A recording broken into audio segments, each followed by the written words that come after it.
Well, there goes the... Good morning, good morning, good morning. There goes the Daverhood. And there was much rejoicing.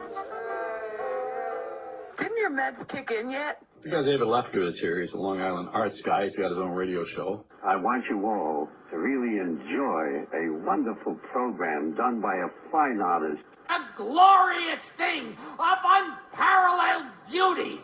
Dave's gone by. Dave is one of my very favorite broadcasters, so keep on listening to Mr. Dave.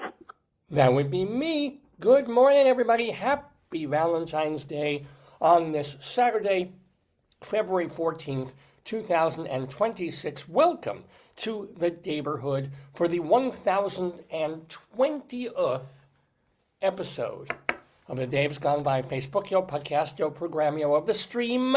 My darling and adorable wife will, of course, be with us on this very special...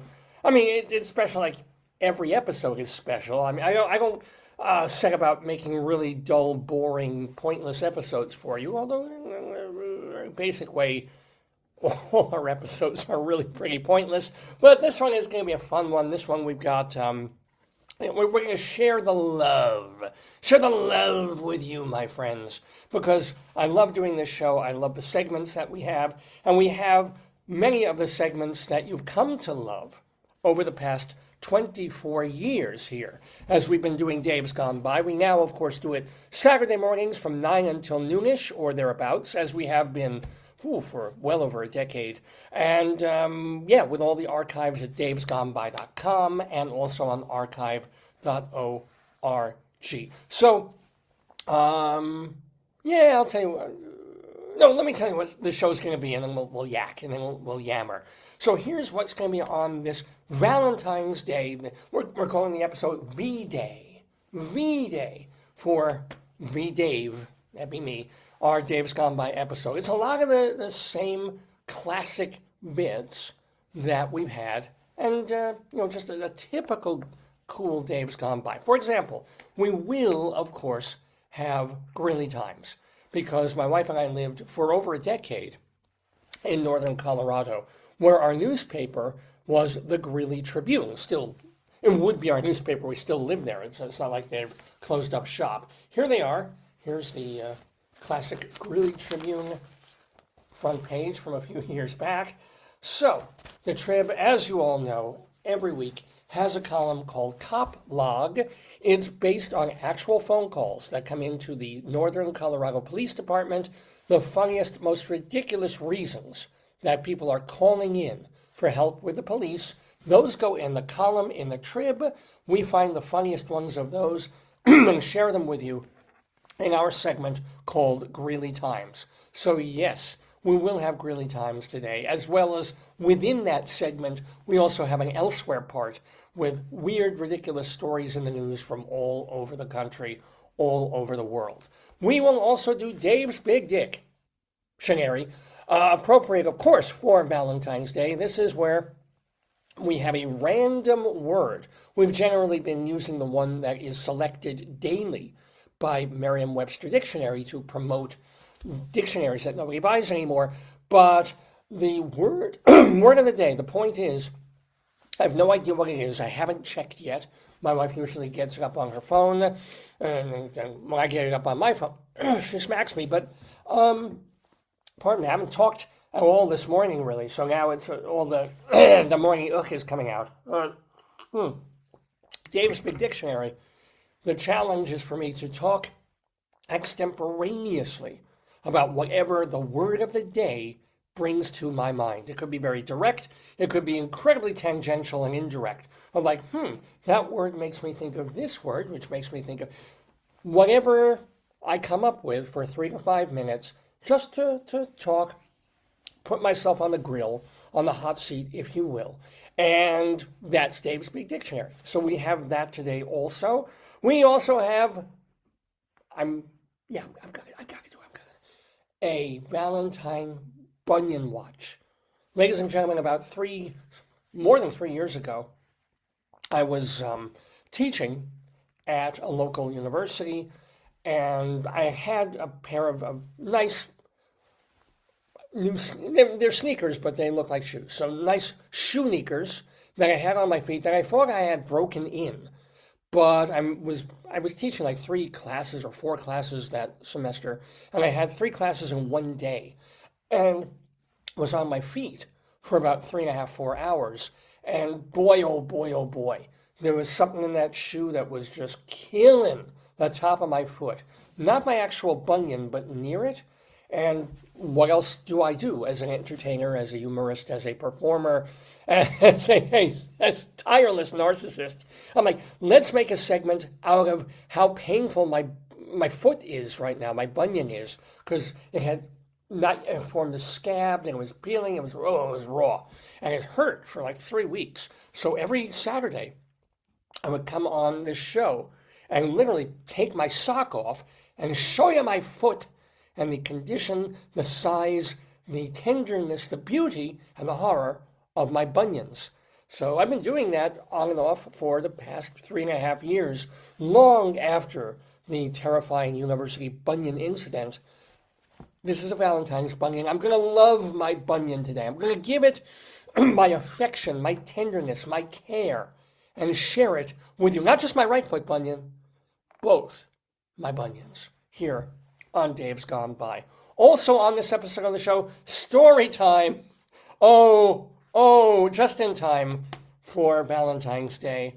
We're going to read a story for you. We do this almost every week now because it's easy on me. I just grab somebody else's writing. I make fun of it. Now we're going to take this one seriously, though. This is a children's book, and it's about food. Because who doesn't love romantic, desserts and pastries and meals and, the whole, Lady and the Tramp pasta scene with the 2 dogs and doing the thing? Well, here, ladies and gentlemen, what could be better for this holiday than this wonderful children's book, Anne's Big Muffin. Anne's Big Muffin. Yeah, we're gonna share that with you. We're gonna dive into Anne's Big Muffin, my friends, later on Storytime on Dave's Gone By. And then more. There's more. More includes a Colorado Limerick of the Damned, where we will go to Clayton, Colorado. As I mentioned, my wife and I lived in Colorado. I took it into my head to write as many poems as I could. Humorous, risque, filthy, dirty, awful limericks about as many places in the wonderful, beautiful state of Colorado as I could come up with. So I've been doing them. It's been years. And I've got well over 300, probably close to 330 by now, of these poems. I'm hoping to come up with maybe 365 and then put them in some kind of calendar. And then one a day, you start your day, whether you live in Colorado or not. And it's like, let's see, how shall I begin my day? Because we do that in our house when we come downstairs and we start our day. We've got these calendars. One of them is a bad pun calendar. So we tear it off and I read the bad pun and my wife doesn't laugh and we move on with other things. We have an art calendar. It used to be Taschen. Now it's just the Museum of Modern Art, where we have this pretty art picture on a standing calendar, a different one every day. And then we have, of course, the Butts on Things calendar of tushies. Tushies that this crazy man named Brian Cook draws on every possible inanimate object, from a cup of coffee to a birthday cake to a dump truck. Well, dump truck would be appropriate, but he draws these cute, don't ask, cute buttocks on them, and every day you tear away and you see a new object with buttocks and a butt crack on it. So why, if they can do that, why can't I do a calendar of really filthy, atrocious limericks dedicated to Colorado? The only hard part, if you want to do a real calendar, the main idea would be to have the place I'm talking about with the poem. So that if I'm doing something about Vale, you see a picture of Vale. If I'm doing something about Greeley, there's a shot of Greeley. But then it becomes exponentially difficult, even if it's black and white photos, you're not worried about color reproduction and the cost of that. It's you have to use your own photos, you have to get the rights to these other places, and then so many of my poems in recent times have been about ghost towns or tiny little neighborhoods. They're legit. They either do exist or did exist on a Colorado map, but go find the picture. So now it's just going to have like a poem with nothing on some pages and then a nice picture on another. It's a lot. I'm still thinking about it though. Would love your suggestions, but every week on Dave's Gone By, we do share one Colorado limerick of the damned. And today, as I said, is going to go to Clayton, Colorado.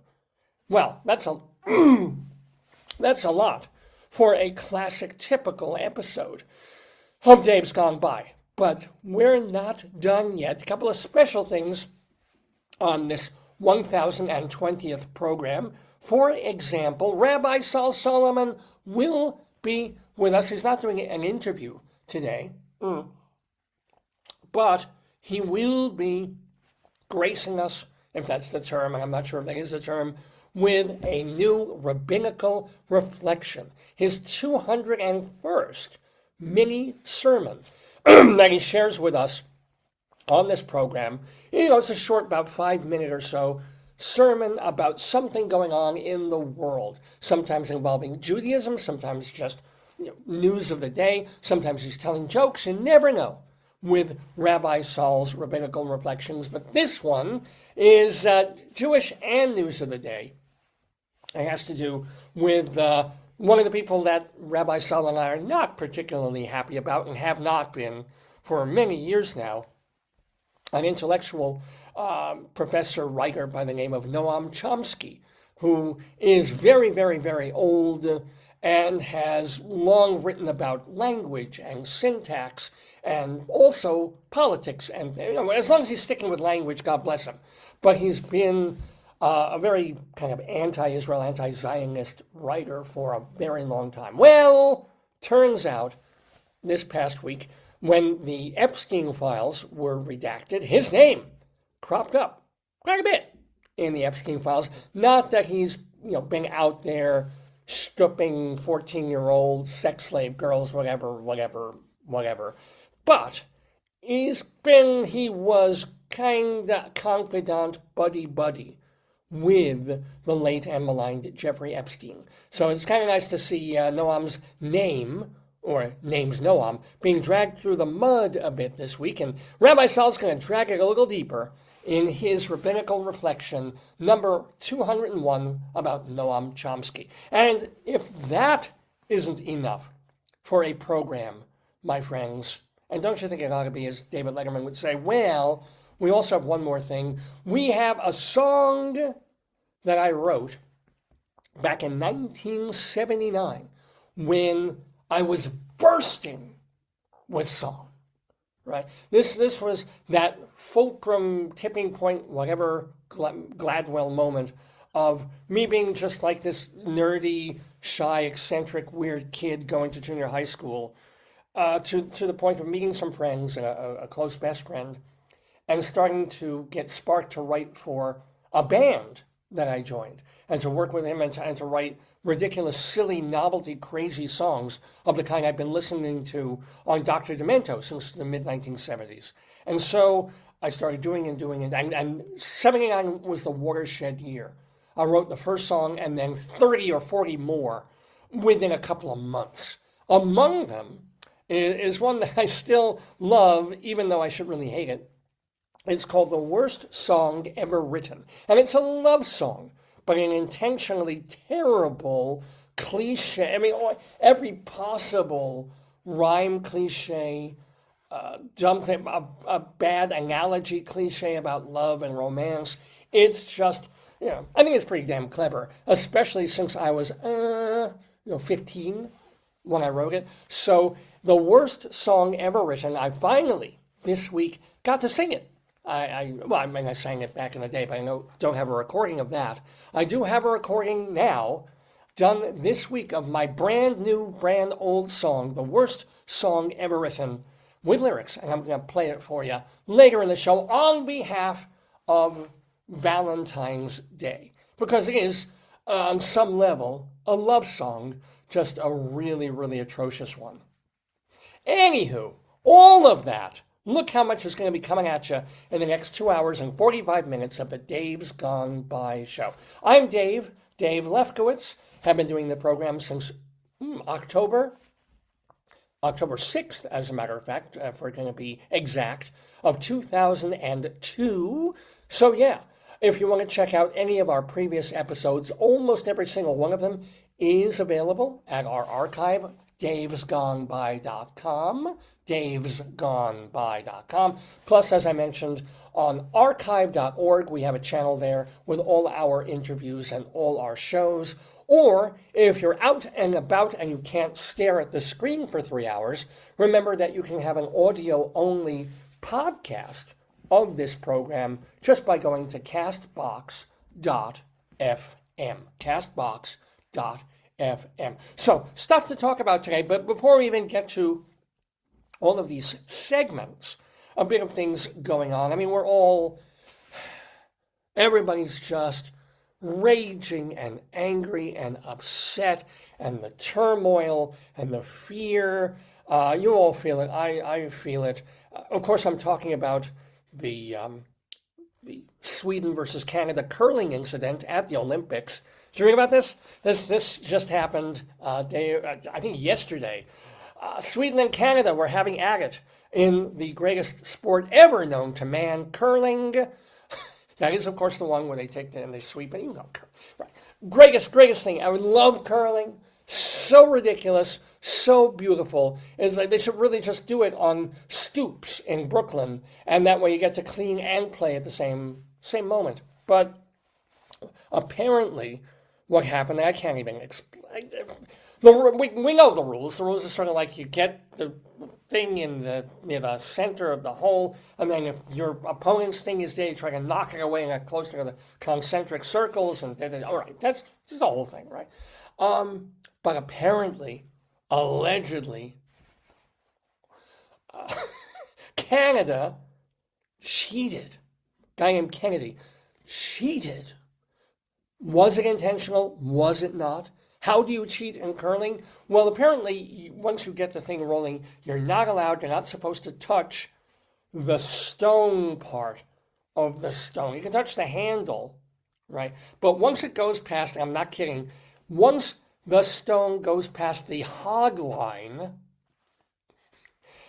you can, I think, touch part of it, the handle, but you cannot touch the stone part. It's like moving a golf ball.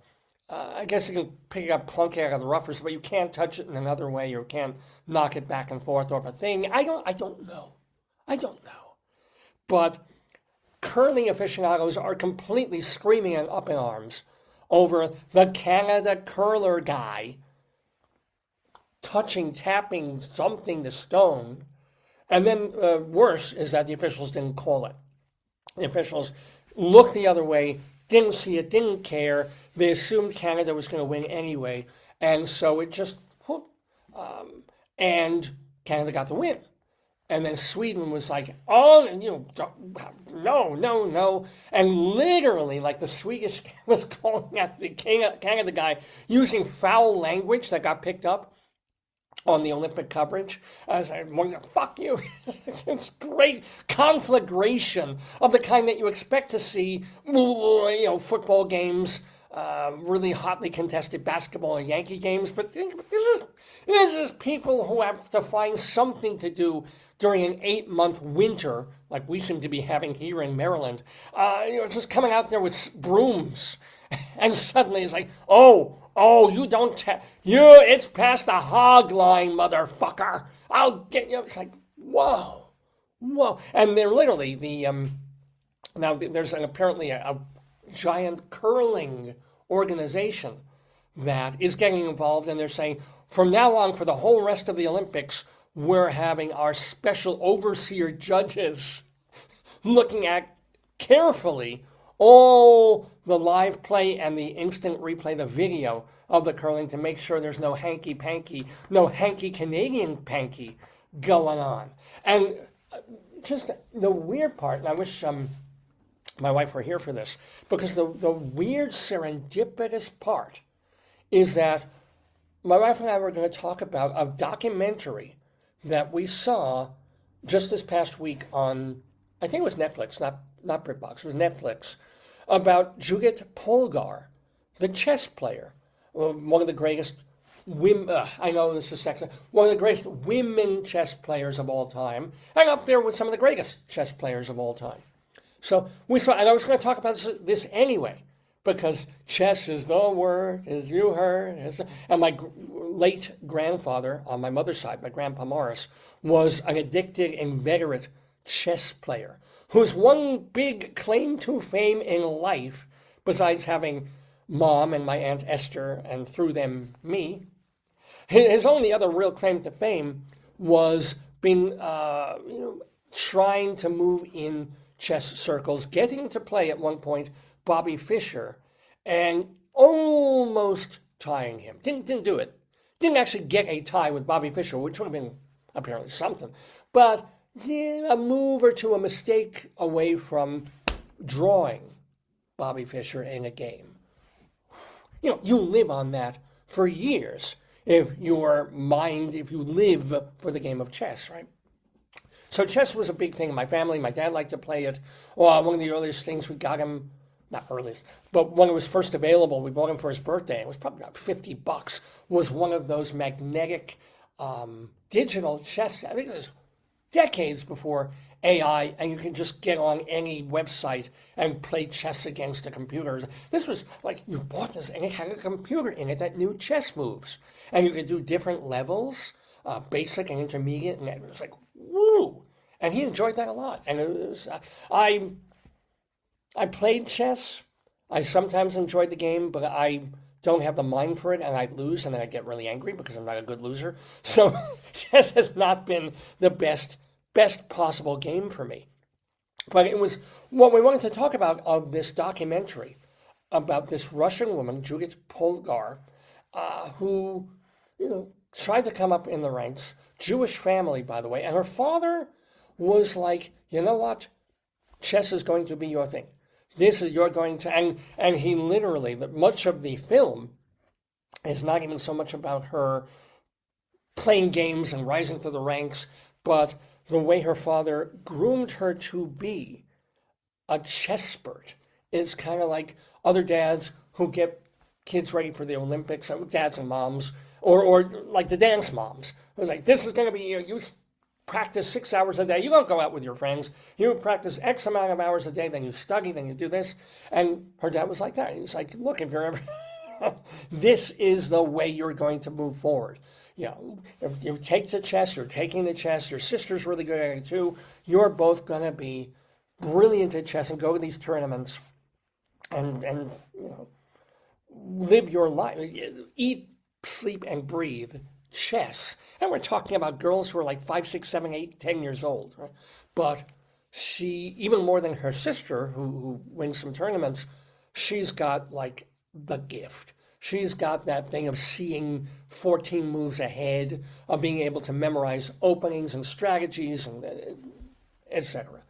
The Sicilian defense. So she's doing this, and she rises up in the ranks, and it's difficult because she's got a Jewish family in Russia, right? And women aren't taken seriously anyway in terms of chess. It's nice. Oh, the girls are playing chess, but leave it to the boys. And then she starts beating the boys, right? And the big boys. And she starts tying and sometimes beating grandmasters in tournaments. And she does the trick things where, she plays games in tournaments and she's not even looking at the board.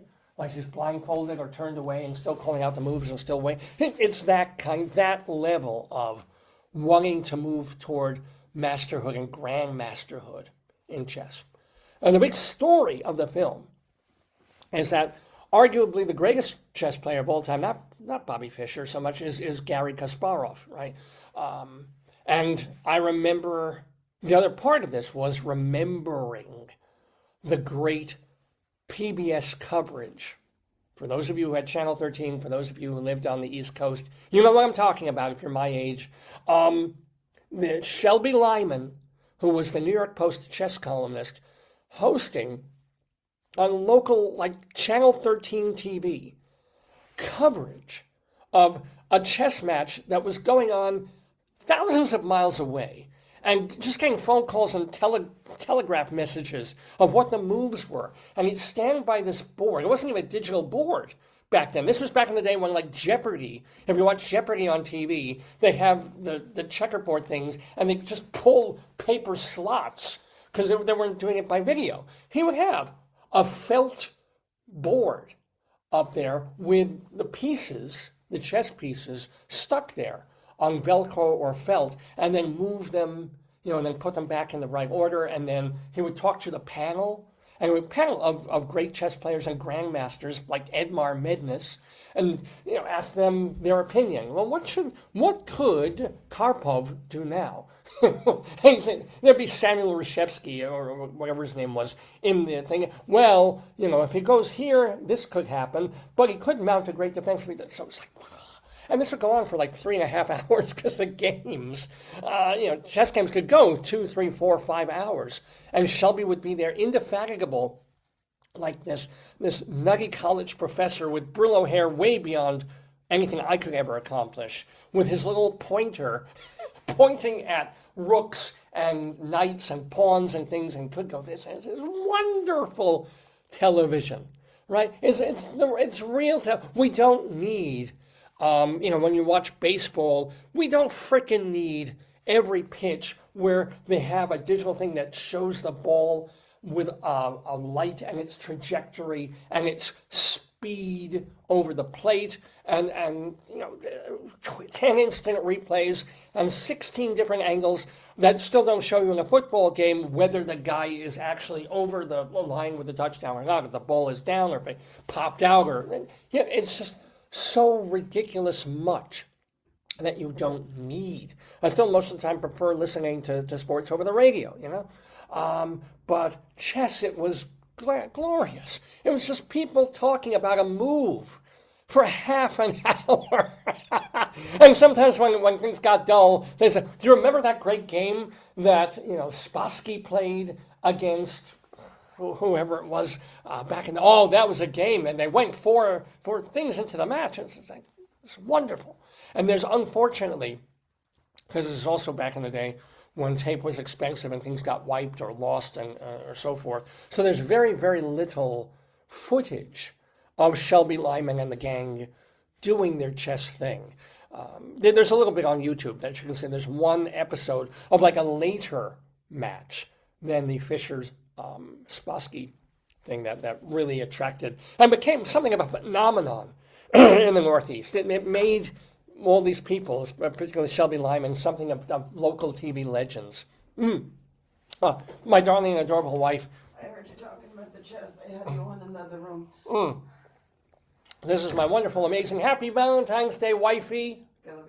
Let me fix She's got to fix my hair. Hold on. I thought I fixed it. I thought it looked pretty good. No, not like that. I can't do anything. All right.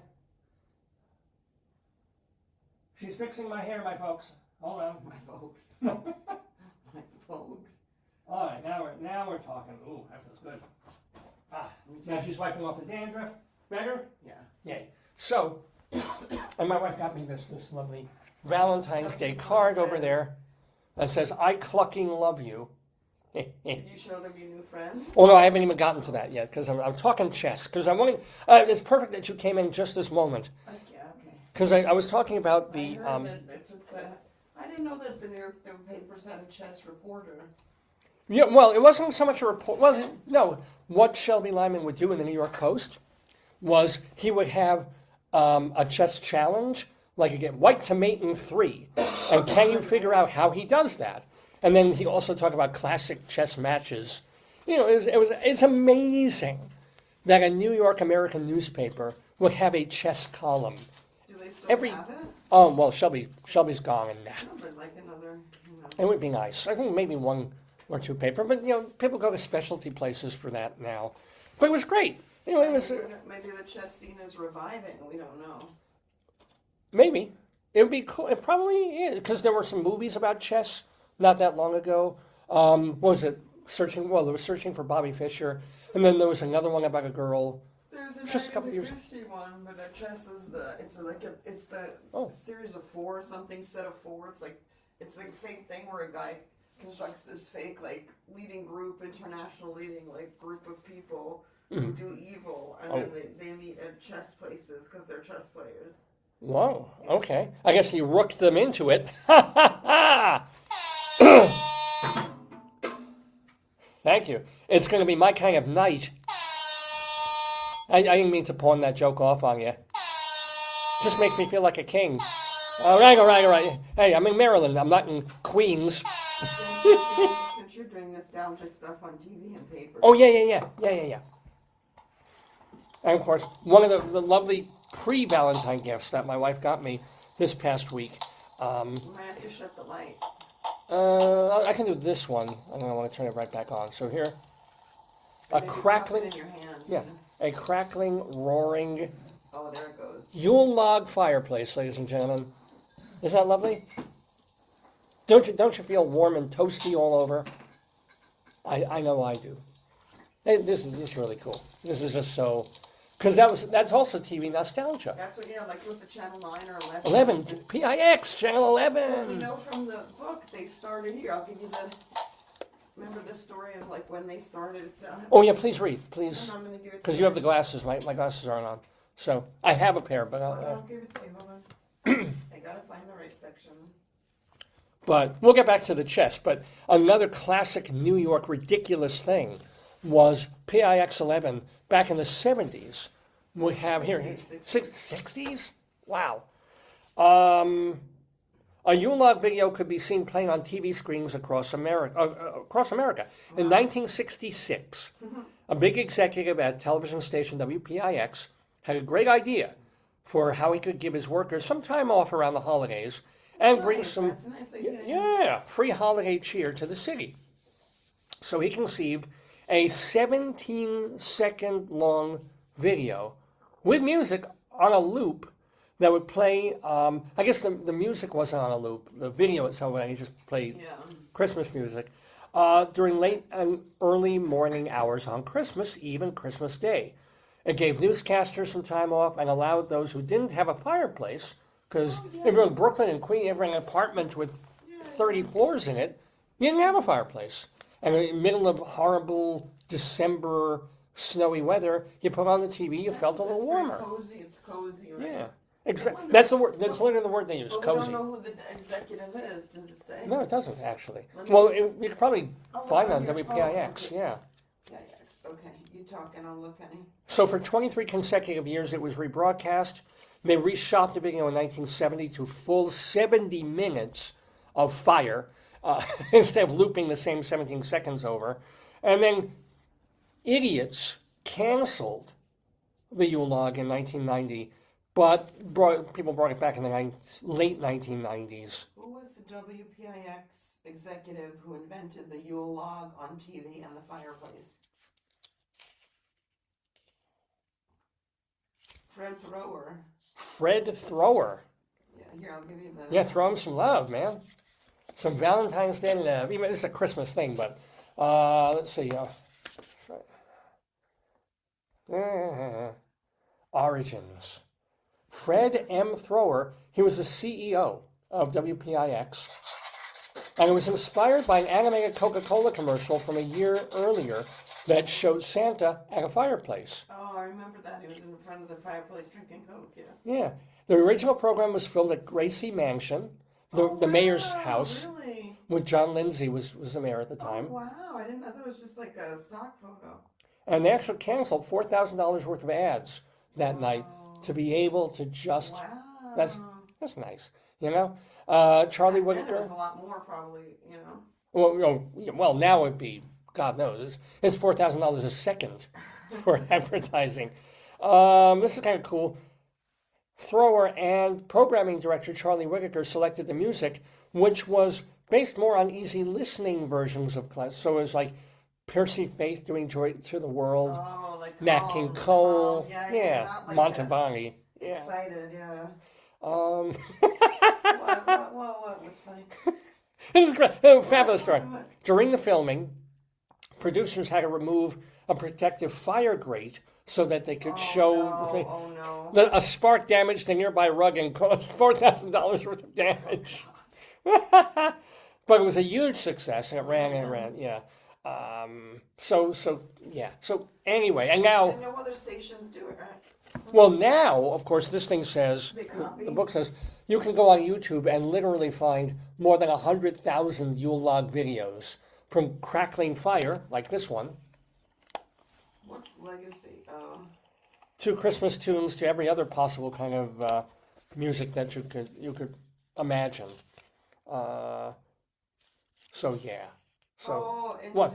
December 2006, to commemorate the 40th anniversary, WPIX did a documentary called A Log's Life. Really? Yeah, here.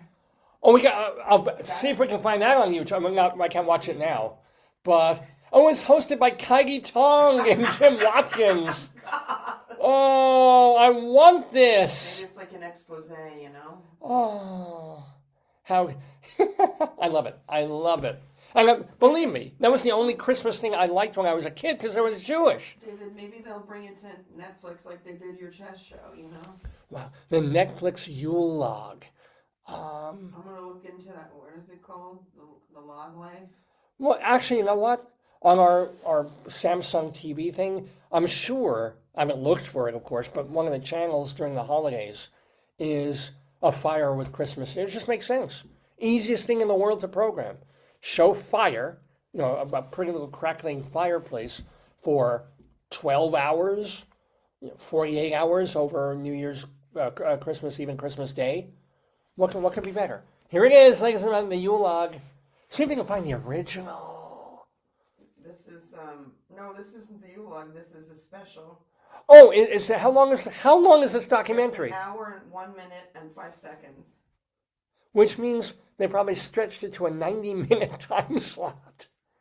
Oh no, wait a second. It's Wait. just the Yule Log itself. Oh, that's just oh. You know how I have to find this documentary on the web. What? Log in. You know, when they were making it, there were a bunch of people who pitched the idea, and then they began to splinter. Really? Then they branched out. I just hope they didn't make ashes of themselves. Here's what you need. This is what you need. Where's the I love the trombone. Gotta do the trombone. Yeah. How does it make noise? Push down on the thing. The other's that side with it. There we go. Yes, I need this. Oh. Do you have your drum set? No. I've got my horns, 2 horns. I got my maraca. Yeah, but you also need that. I have desiccated balloon. Potato is here, of course. Happy Valentine's Day, Potato. Happy catch-up to you. There we go. Thank you. Okay, so I got my baby drum set. I feel wealthy. I feel rich. I feel buggy rich. That's terrible. You want your new little friend? Who that? Japanese friend? Yeah, absolutely, of course. He's your holiday love. Uh-oh. We also got this. Now, the thing is, the place where my wife teaches, they have a bookstore that is going to be changing hands. And so they've discounted their novelty stuff, right? And Games and stuff like that. and stuff like this. So, and stuff like this. Show them like the top of it so they can see him with the apples. Yeah, here he is. Is it apples or crab apples? I don't know what he's floating in. This is a capybara that is... He's in a Japanese hot spring, it says. Oh, what is... are they oranges and lemons? I can't make it out. You'd have to... I gave you the book, honey. I'm not... Yeah, I don't know. It looks like it's an apple. I wonder. Or maybe it's a lychee. It's probably it's a Japanese fruit, honey. Oh, so wait, now I lost my... Here they are. If there is, excuse me, one thing a Japanese capybara knows how to do, it's relax. Oh. So okay, hold on. Capybaras love the water and are great swimmers. Oh, really? They have slightly webbed feet to help them paddle around, and they can swim underwater for 5 minutes. Whoa! Without a little tubey, that's good. They were brought to Japan from South America in the 1960s. Oh, wow. And now they're everywhere, of course. Everybody look how cute. Look how cute. Let me see. Why is he on a table? Look, he's sitting on a table. You see, of course he is, He yes. eats more delicately than we do. What? Nagasaki Zoo Yes. has no less than 20 capybaras out having a good time. That's a lot. Yeah, well, Again, what else does Nagasaki have besides radiation poisoning? that's a lot, yeah. One reason is they've gotten so popular Yeah, why? is that in Japan, they share a love of onsen, or the outdoor tubs and hot springs. They love the warm water. They love floating around in there. They socialize in the wild. Sometimes you get a herd of 40. Well, you remember we were in, she gave us a free capybara sticker. We don't know where it is. When we were in Buffalo and I had that tall thing, we went to a beautiful artist collective. And I have the necklace too, the lapis necklace that I got there. Beautiful, like art stuff and a lot of handmade stuff. Gorgeous, right? And one place we went in, they had like bunnies or hamsters, and we were looking, and she said, "Here, I'm going to give you this free sticker. It's a capybara." Yes. And she said they're going to be popular. It's the next popular thing. It was. Now they're everywhere. Yes, she do. How she knew? Maybe she did some reporting. Well, she's probably on the pulse for new families with kids. They say, "Oh, I want a capybara," because anything like axolotl was huge about 5 years ago. Yes. And now, I swear to God, we were at one of our either Five Below or one of those stores. Yeah. And I'm telling you, the next thing is going to be blobfish. We saw one blobfish toy. Yep. Ugly, cute blobfish. Kids love that. I love that. So, now what do they eat? Here's the deal. That's why they love plants. Yuzu. They're big on yuzu. So I wish them luck. It costs like $10 for one frickin' yuzu. Bought them at a local market, and they said, let me try one. It's like, it's more expensive because it's imported. If it grows in Japan, it might. In Japan, it's probably $1 for 10 of them. In America, at this place, I saw a sign like so maybe what they're eating is yuzu. These fruits are yuzu and flower petals, grapefruits, and pomelos. That's what they're eating. They love pomelos. So cute, David. He's And so cute. It also comes with sound. This is the sound. Did you pull the thing? Do you have the thing? I kept it, yeah. Oh, good. Because here's the sound of a capybara enjoying himself.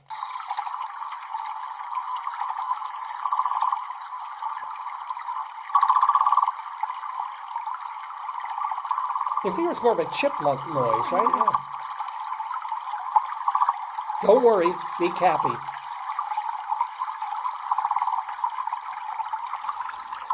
By the way, if you put this noise together with this noise of the crackling fire, well, fire and water don't really go together, but... On top of the fireplace. Yeah. Basically, you will be getting up every half hour at night to pee. So... Tap the capybara on the head, tap him. There we go. So, the beautiful happy Cappy here. So again, I thank my wife for getting me these adorable toys, especially at a discount at the bookstore that's closing. The bird, but it requires water, so I did the bird last week too. I got the maraca, as I mentioned. Like 6 of them, right? Wait, here's 5 or 6 of them. There's more. Here's the other. Do you have the dad joke? No, the dad joke button is over there. I don't have that with me here. Oh, the fire thing turned off. Okay. Into your cash shooter. You want your cash shooter? We need more romantic things this time. So, dad joke is, what could be more romantic than a dad joke? You put the maracas here? So I got more. Good luck. Oh my goodness. Okay, so let me get the dad joke button out. Sorry, wrong way. Here we go. Here it comes. The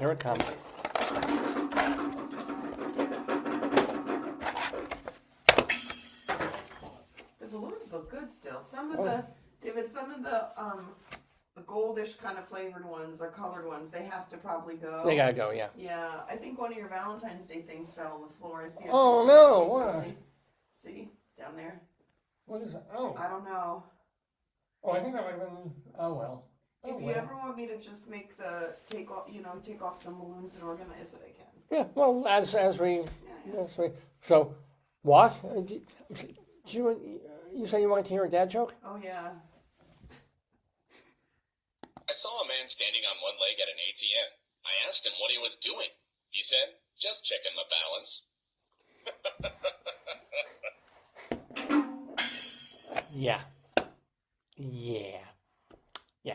By the way, so let's get back to chess, because I wanted you here for this because we were going to talk, and it's this total serendipitous thing that we watched this movie documentary about Judit Polgar, the chess. Oh yeah, the young girl champion. Yeah, from. But she seemed to like it. Her other sisters didn't do as well, but the father, homeschooled them and trained them all. But she really liked the competition. The other ones, I don't think were. And she also had genius for it. Yeah, but I think like the other ones just didn't like it as much, But the thing that was most not gripping, but the one of the fulcrum points of the movie was that she got to play men and she got to play. They said some pretty sexist stuff. Oh, it was amazing that Bobby Fischer was, Fischer was a lunatic, but a lot of the male chess players really poo-pooed. Who was the Russian one she played and won? She lost and then won. I don't think she ever beat. She never, she beat Kasparov? Yes, I think she lost against him and won. She beat him almost at one game. She did win. Let me look at. I think you're right. What's her name? Her name is Judit Polgar. Okay. What's the other guy's name? Gary. Yeah. Kasparov. Okay. She might. It's true. He came out instead of using the Sicilian defense. He decided to do a very different. Yeah. Did Judith Polgar beat Gary Kasparov?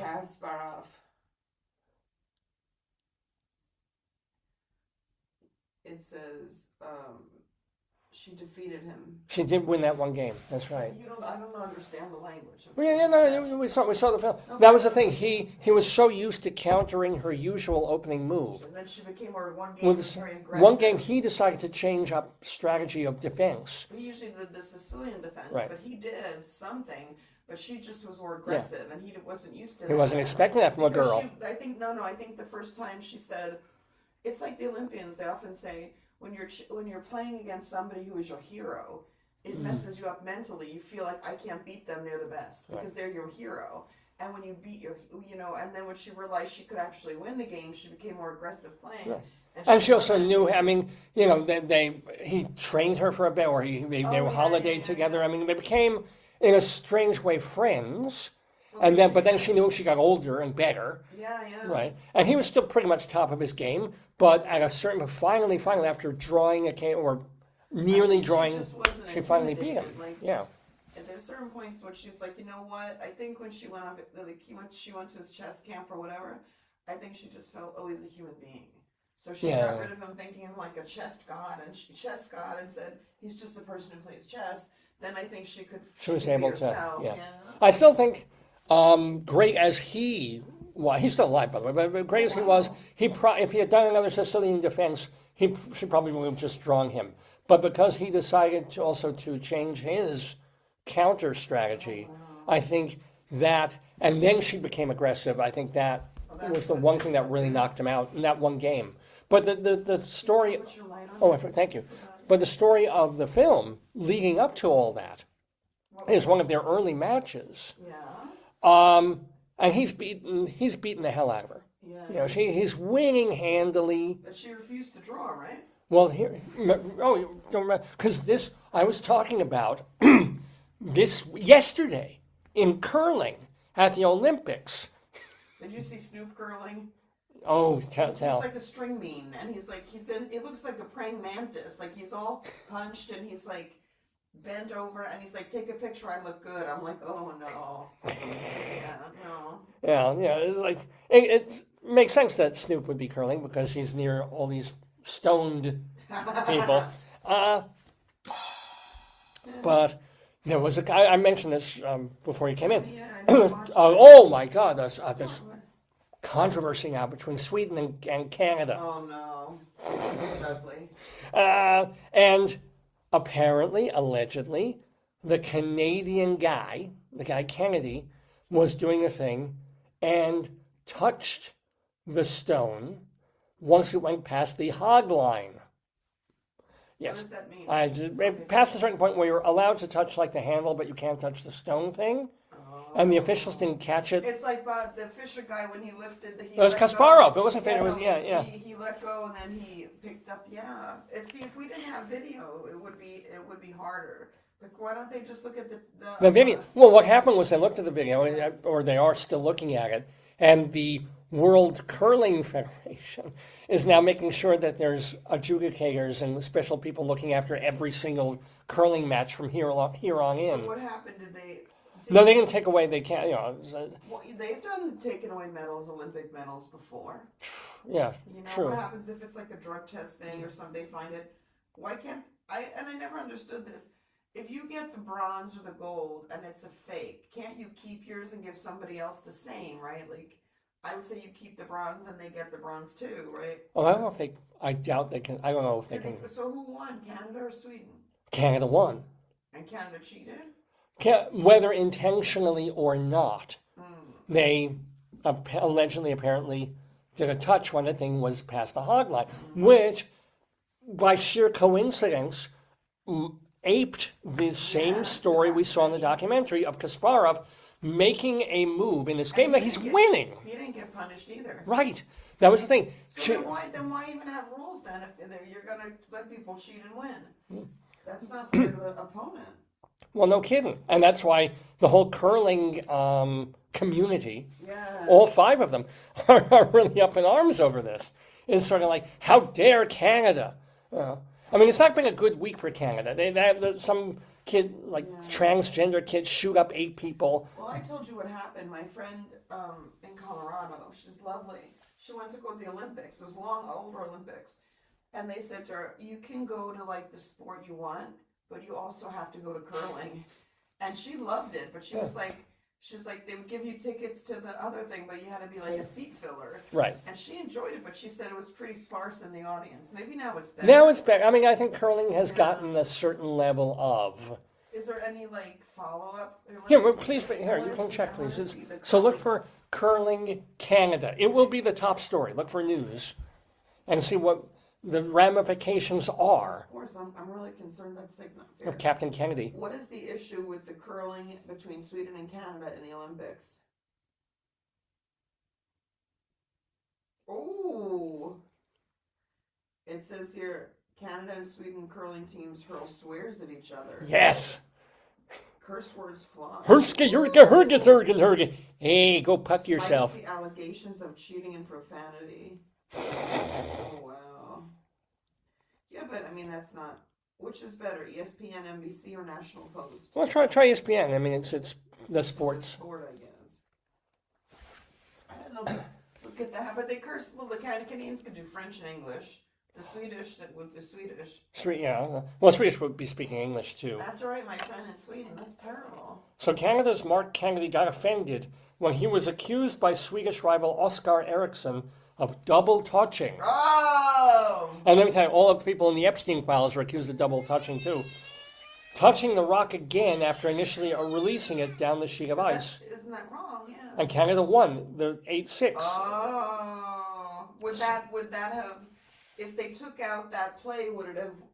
I would have done a rematch. They should have rematched him. Why can't they rematch him? So Kennedy repeatedly used expletives to deny that he broke any rules. The match came to a brief standstill as fingers were pointed. and where were they? And Kennedy argued... So Kennedy was defending and saying, I didn't do it. I don't like being accused of cheating after 25 years on tour. So I told them where to stick it, because we're the wrong team to do that to. Wow. On Saturday, World Curling. Did somebody make a statement? You need a statement. Come on. It spoke to team officials after the match and issued a verbal warning because of the language that Kennedy used. It wasn't about that. It was about, like you said, fuck you to the other guy. But he's a cheater. Yeah. Is he a cheater? Do we know?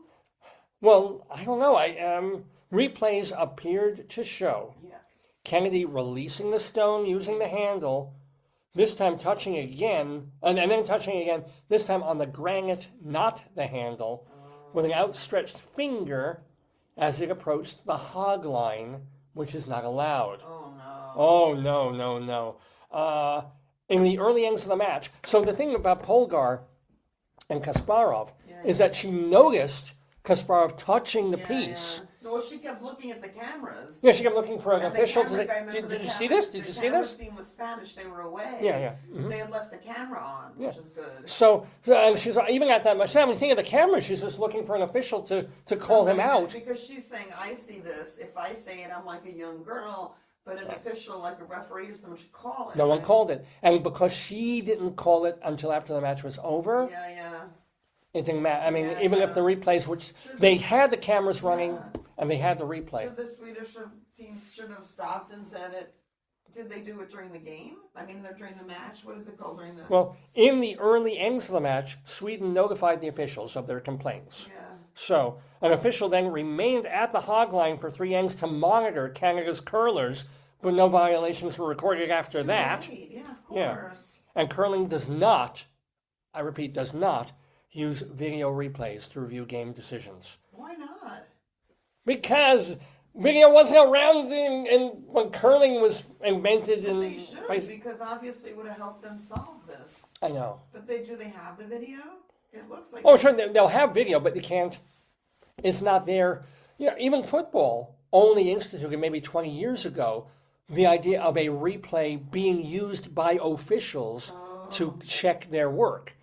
So can in football, if let's say there's an issue and they use the video, can they correct it and Oh, say, at that like, point. we called it as doodly doo, it's doodly doo? Happens all the time. So they should change the laws. But you know what? If I was a Canadian team, it's like it's a tarnished victory then. Oh, yeah. You know, it's like you never feel... But so many, it doesn't even matter because so many football games, so many are on contested calls where it's like close and like the home team sees it. He caught the ball. And the away team said, no, it slipped out of his fingers. Remember we saw that documentary where they were bribing the officials? No, that was basketball, wasn't it?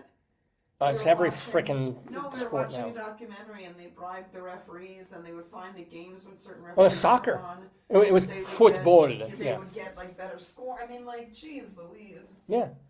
It's How do you happening. root all that out? You have like AI, you score it maybe. But understand that, if Canada were to be disqualified and eliminated, I mean, that would cost them, all those players, dozens of dollars in endorsements, No, but it's not nice. It's not like, for me, it's like, I mean, the Olympics are on this concept of sports personship, Yeah. right? That everything is done. And, like, I think the issue is for sports people, like that poor girl who, like, wrecked her leg.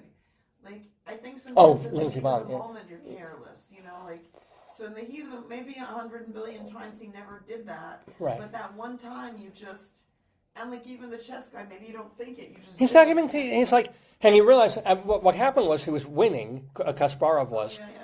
and it was a bad move. It was Yeah, a and then dumb he move. let it go, and then he grabbed it and immediately then back. Yeah. But by releasing the, Yeah, letting his fingers off the chess piece. boom, that was it. Yeah. That was it. And when he touched it again and brought it back, he broke the rules. But it's like you could do something 1,000 times and it's not your normal practice, but under pressure do it differently. But Yeah. they need to have officials. Why wasn't Sometimes I wipe with my left hand. No, but David, why wasn't somebody at the hog line from the beginning? Now, why it takes something like this to tell people that, I feel bad for the Swedish team because No like, kidding. If it was 6-8 and they would have won because of that, that's like or would have been closer. Yeah. Or it would have been a whole, you're right, it's close. I don't know the point system in curling. Nor should But- we. Yeah. But if that would have let them win or tie, I think, like even with the girl and the chess guy, I would have done a rematch. I would have said this is kind of shady. We need to avoid it and do it again. Yeah. Why couldn't they avoided it in the Olympics and done another? But it makes me really, really want to see the next match of like that Canada plays. Yeah, but also Because the audience is going to be like, Yeah. they're going to be like, boo, cheaters. Yeah. Well, they shouldn't have. They shouldn't have cursed if you're not supposed to curse. It's the Olympics. And it wasn't even the Swedes cursing No. the cheaters. It was Canada saying, I didn't cheat, fuck you. He literally said, yeah. So being in Sweden, I could imagine like they have no ticket taker on the bus. You buy a ticket and scan your ticket. Yeah. So Swedes are very it's not stereotype, Yeah. but rule followers, right? So they're probably like, hey, this rule wasn't followed, right? And like, The sad thing, though, is Yeah. that Swedes are also very suicidal. oh, It's like the most yeah, we suicidal saw country in the that world. of 4,000 Swedes this morning woke up and it's like, he lost curling. no, of Avicii, we saw with Avicii, the DJ, Avicii. Well, he can, yeah. Oh, that's right, he was a Swede. I think he was Danish. Or maybe it was Danish. All those countries that get 2 hours of sunlight a day. Like you wake up, it's like, I'm going back to sleep again, and I really don't care if I wake up again. Where was the DJ Avicii from? Oh, it was Stockholm. You're right. Sweden, Stockholm. yeah. So, they've got Ingmar Bergman films, which are delightful. Some of them are, actually. And, you got curling. That's what they got there. Hurdy. On the Sweden. I wonder, they're bringing, I think, the Muppet Show back, or some kind of Muppet movie thing back. And I haven't seen the Swedish Chef.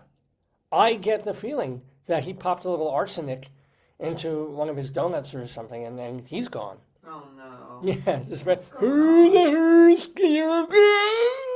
I think he wanted equal billing with Miss Piggy. Oh, yeah. That's what I think. He was one of my favorites, by the way. Anywho, oh my God, it's 10 o'clock Eastern Time here in the Daverhood, and you're watching the Dave's Gone By Facebookio Podcastio Programmio of the stream with me, Dave Lefkowitz, my darling and wonderful and amazing Valentine wife. Hey, wife, love you. Love you, sweetie. She, by the way, if you're looking at the design, she cut out all those hearts and made little heart strands and things. And of course, got all these balloons not for this particular show. If you've been watching the program for months now, we did a balloon thing. She did a balloon thing for my 1,000th episode. And your birthday. And, well, it stayed up for my birthday. We weren't expecting it to. But the balloons wouldn't deflate. So the silvery balloons go back to our 1,000th show. Then in January, mid-January, my birthday came up, and so we put up more balloons. And these balloons have now been here for almost a month. The later ones, the more colorful ones, the yay one. So we're leaving them up for a bit, especially since it kind of goes with the joy, the fun of today, February 14th, Valentine's Day, 2026. You're watching the 1020th episode of Dave's Gone By. We're calling it V-Day, and we have such fun, such cool things for you. I mean, we talked about chess. What can be more fun than that? And we talked about curling. You know what? If I even brought out the game, if we want to play that later, and I can't think of cornhole. Yeah, well, I mean, chess, I'm gonna cheat. curling. I'm just telling you now, I'm going to cheat. Are you gonna? I'm definitely cheating. You're gonna touch my bag more than once, are you? I'm going to, cheat. I'm totally going to cheat on my thing. But whether we get to that or not, we have some other fun things on Dave's Gone By, as I mentioned before. We will have Dave's Big Dictionary, where I will have to talk about a word for a bit. We will have Bunyan Watch. We're going to have the wretched... Oh, I didn't even mention this. A new wretched pun of destiny. That's right. It's been, I don't know, let me see if I can find the last time we did a wretched pun of destiny. This is a bad pun that I personally have made up for your entertainment, for your delight. Let's see. The last wretched pun I should spell it right, that would help, was, this is so interesting. What? The last wretched pun of destiny that we did. Yeah. Oh, wait, I was looking at today. Was in 2024. It was September of 2024. It was a pun about coroners. All the way then. So it's been more than a year. What happened? I just, sometimes I get into a Jag and sometimes I get off a Jag. Sometimes I get in a Cadillac and sometimes I get off a Cadillac. But I got on the Jag again a day or two ago and wrote a brand new little mini flash fiction micro story that ends with a terrible play on words. It's called The Wretched Pun of Destiny, and we have a new one, and it will be also on this episode of the show. Story time, as I mentioned, What? The capybaras hanging again. You like story time. Especially Joyce this did one. a story in the hot tub. Oh, because look, he sees little friends. Oh, there we are. Look. You think they're capybaras? I don't know what the hell. I think they're cats. Oh, cats? Like animal cats? Yeah, or no, maybe they're beavers? Which would make sense because the book is Anne's Big And Muffin. he likes them. Anne's big. What are they? What the heck? It is a. They're still not telling us what they are. Mice, guinea pigs, beavers. It's true they're not. I don't know what the heck these things are. We'll find out when I read and comment upon Anne's Look, Big I shared Muffin. This as your, I shared this as your. Thank you, Did Ben. you be Did you be loved? loved? We will have that on Storytime. Plus, I will be playing my old song in a brand new recording of the worst song ever written. It's a love song. It's a beautiful, tender love. What, babe? What? Oh, here's the comments people wrote on your Oh, show. can we hear from Marie or from whom? I gotta put a heart on. Oh, Vicky. I'll heart them for you, but I gotta. Vicky, our great friend Vicky Quaddy from Chicago. Go see her in. I keep saying Nuns for Fun. That's her website, but it's. Any of her nun-based plays and interactive theater performances. Yeah. Are You Smarter Than Your 8th Grade Nun? Probably Valentine's Bingo she's doing today somewhere. I would think she's getting the Easter one up, or maybe just Easter St. bingo. Patrick's Day. I don't know. Yeah, Easter Bunny Bingo. But it's Vicky Quaddy. Happy Valentine's Day, says Vicky. In case you didn't know, St. Valentine is a blend of two different people from the 3rd and 4th centuries. Ooh. A bishop and a priest. Both of whom were beaten and tortured to death. Thank you, Vicky. But he is the patron saint of happy marriages. I don't know what that says. Is that a metaphor? And we also got a message from our beloved theater critic friend out in Florida, by the way, whom you can read. Oh, this is what happened. My typewriter fell. Yeah. Whom you can read in totaltheater.com. Our South Florida critic friend Marie Kilker, and she wrote about, I think, 2 productions out in Florida the last week or so. Go to totaltheater.com to read Marie Kilker. Marie wrote in to say, I especially miss my husband Jim on Valentine's Day each year. I mean, we had so much fun with them when we were in Paris, and and Jim told me stories. So Jim said he took students studying abroad, and he said, because I was thinking about it, and he said, you have to be careful. Like in Paris, one time a group of students jumped the turnstile. Oh, yeah. And so we had to go to, like, I guess this prison station or whatever. And he's like, they didn't know what they were doing. He said he came up with all these reasons. Yeah, right. They should do that in New York subways. But I always remember him explaining that to me, which was really helpful. And we had to, I just remember the big harangue, or that's not a word, about, well, it is, about making sure we had our carte orange. You know, the basic card that gets you around all the buses and subways in Paris. I gave Marie the care one with the heart button, and I gave Vicky the heart for you, the little heart. So. Oh yeah, remember? Yeah, we had to fill that out. But anyway, so we'll have, as I said, story time with Anne's Big Muffin, Colorado Limerick of the Damned. In Clayton, Colorado, I have a poem about Clayton, Colorado, and the worst song ever written, I said, and Rabbi Sol Solomon has a brand new rabbinical reflection all about the disgraceful academic Noam Chomsky. So this, and Bunyan Watch, so much. And I haven't even talked about Bunny Watch? Bunny Watch. Well, that's for Easter. I thought you said Bunny Watch. I was like, close enough. Wow. You know what I'm. Let's do it. Let's do it now. Let's do it right now. Oh, I gotta play the Bunyan song. You should be wearing socks that are red or something. Oh, I didn't think of it. You're right. Yeah, what kind of socks that are cute like that?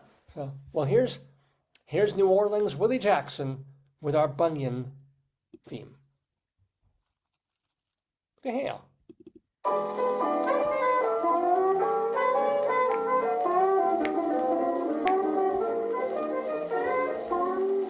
Corn and Bunyan, big as onion, corn and bunions on each toe.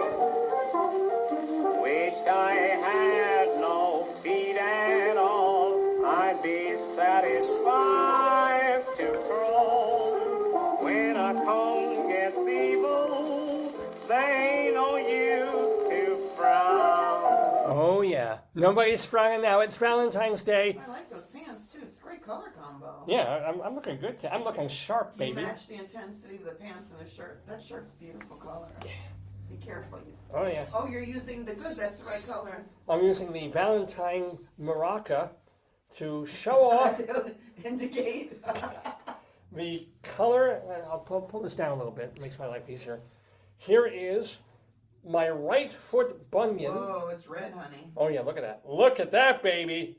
That's Mount Fuji bunion right at you. Oh, my God. Oh, my God. Oh, David. Yeah. I hope if any podiatrists are watching and accept our HMO, could they please send you some kind of... See, compare it to the Maraca. Oh, I can't. Here, look. You want me to... Help me out here. Oh, thank you. I'm going to pull that up. I'm doing some traditional healing. There we go. Oh, now the other bunion is the other foot on my left foot. And this was the foot that had the problem 3.5 years ago when I started bunion watch. Oh, look at it. Look how beautiful. Oh, my goodness. Look at it's like a pearl onion on this foot. Let me see. Oh, that one's more it's very shiny. Wow. Yeah, wow, yeah. That one has more character. It's more layered as a bunion. The other one's more traditional. This one's just more bulbous. Yeah, This one's just more, yeah. That one looks like a triangle, like a yeah. Oh, and also, some of them Your show. feet are very smooth and beautiful. Other than that. But look how it is coming from you like this way. I never do this. Ooh. Look, behold. Yeah, Ladies and gentlemen, Bunion Watch on this episode of the Dave's Gone By Facebookio Podcastio Programmio of the Stream.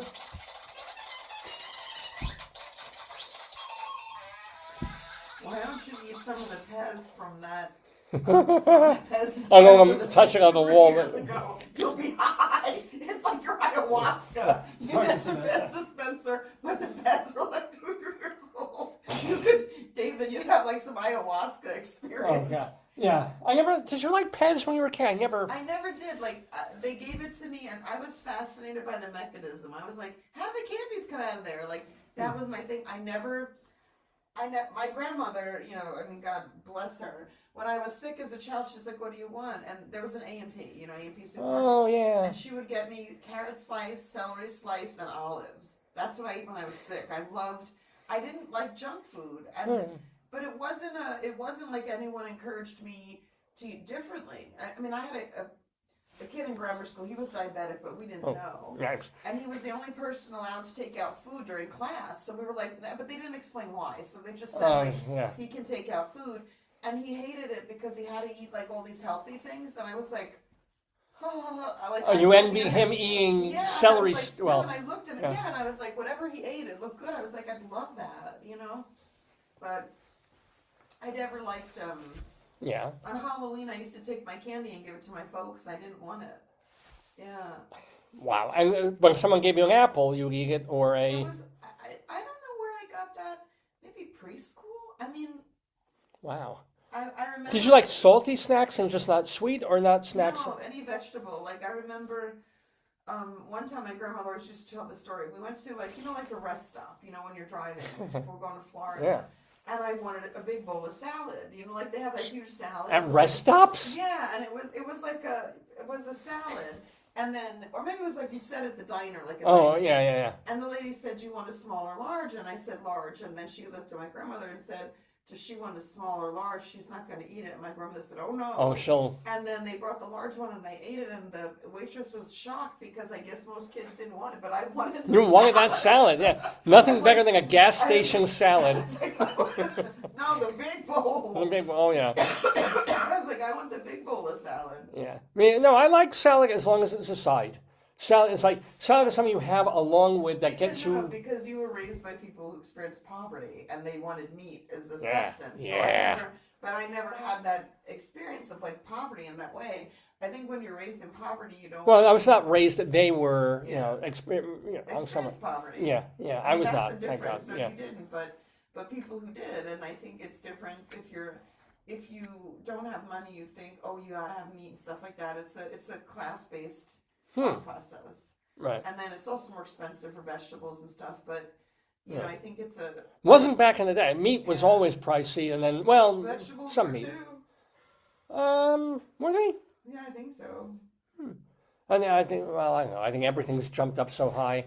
It's whatever. But no, I mean, If you just give me a little bit of lettuce, some tomato, and cucumber, and leave me alone. All the other things, mushroom, no. Onion, raw, no. I think Squash, I could no. live in the forest eating vegetables and fruits. If I could grow them. My Uncle Rick, he was my godfather in Pennsylvania. He had, he grew like our friend in Denver. He had a garden and he grew zucchini and squash, and they used to make pasta with homemade zucchini. That's different. Zucchini I guess is yellow, green, and squash. I loved it, and people were like, "Oh, we have to eat it." I was like, "I'll take it." No, I mean, it's like if you take an eggplant, you cut it up, you fry it, and put breading on it. Yes, I will eat an eggplant. Like squash, just washed and cut, like cubed and boiled. Well, Sliced and boiled and then put with pasta. It was so good. yeah, if you boil it, if you saute it, if you put mushrooms and saute them and cook them, or onions. Oh, I love cooked onion. Yeah. And it's just, and it's to each other. But, just as I have a chess player on one side of the family, I had a salad nut on the other side of my family for a while, my Uncle Sonny. Tell the joke about the buffet, what he did. Not a joke. It's a true story. Esther told me. He would actually probably have the better, more recent version of this than I do. Said, so they went, he was, I guess, in one of his bodybuilding, intense phases. So they went to some restaurant and they had a salad bar. And I think he went to the end and took the huge bowl of lettuce that's like for everyone, like the shared bowl, and he just took it to the table. Yeah. And I said they're not supposed to, and he ate it. He ate every last leaf. You have to, otherwise you pay, right? Oh. What? We have to see if the new all-you-can-eat sushi restaurant will open. Yes. If they were smart, they'd open, soon. Like now. Yeah. Like this second. But, yeah.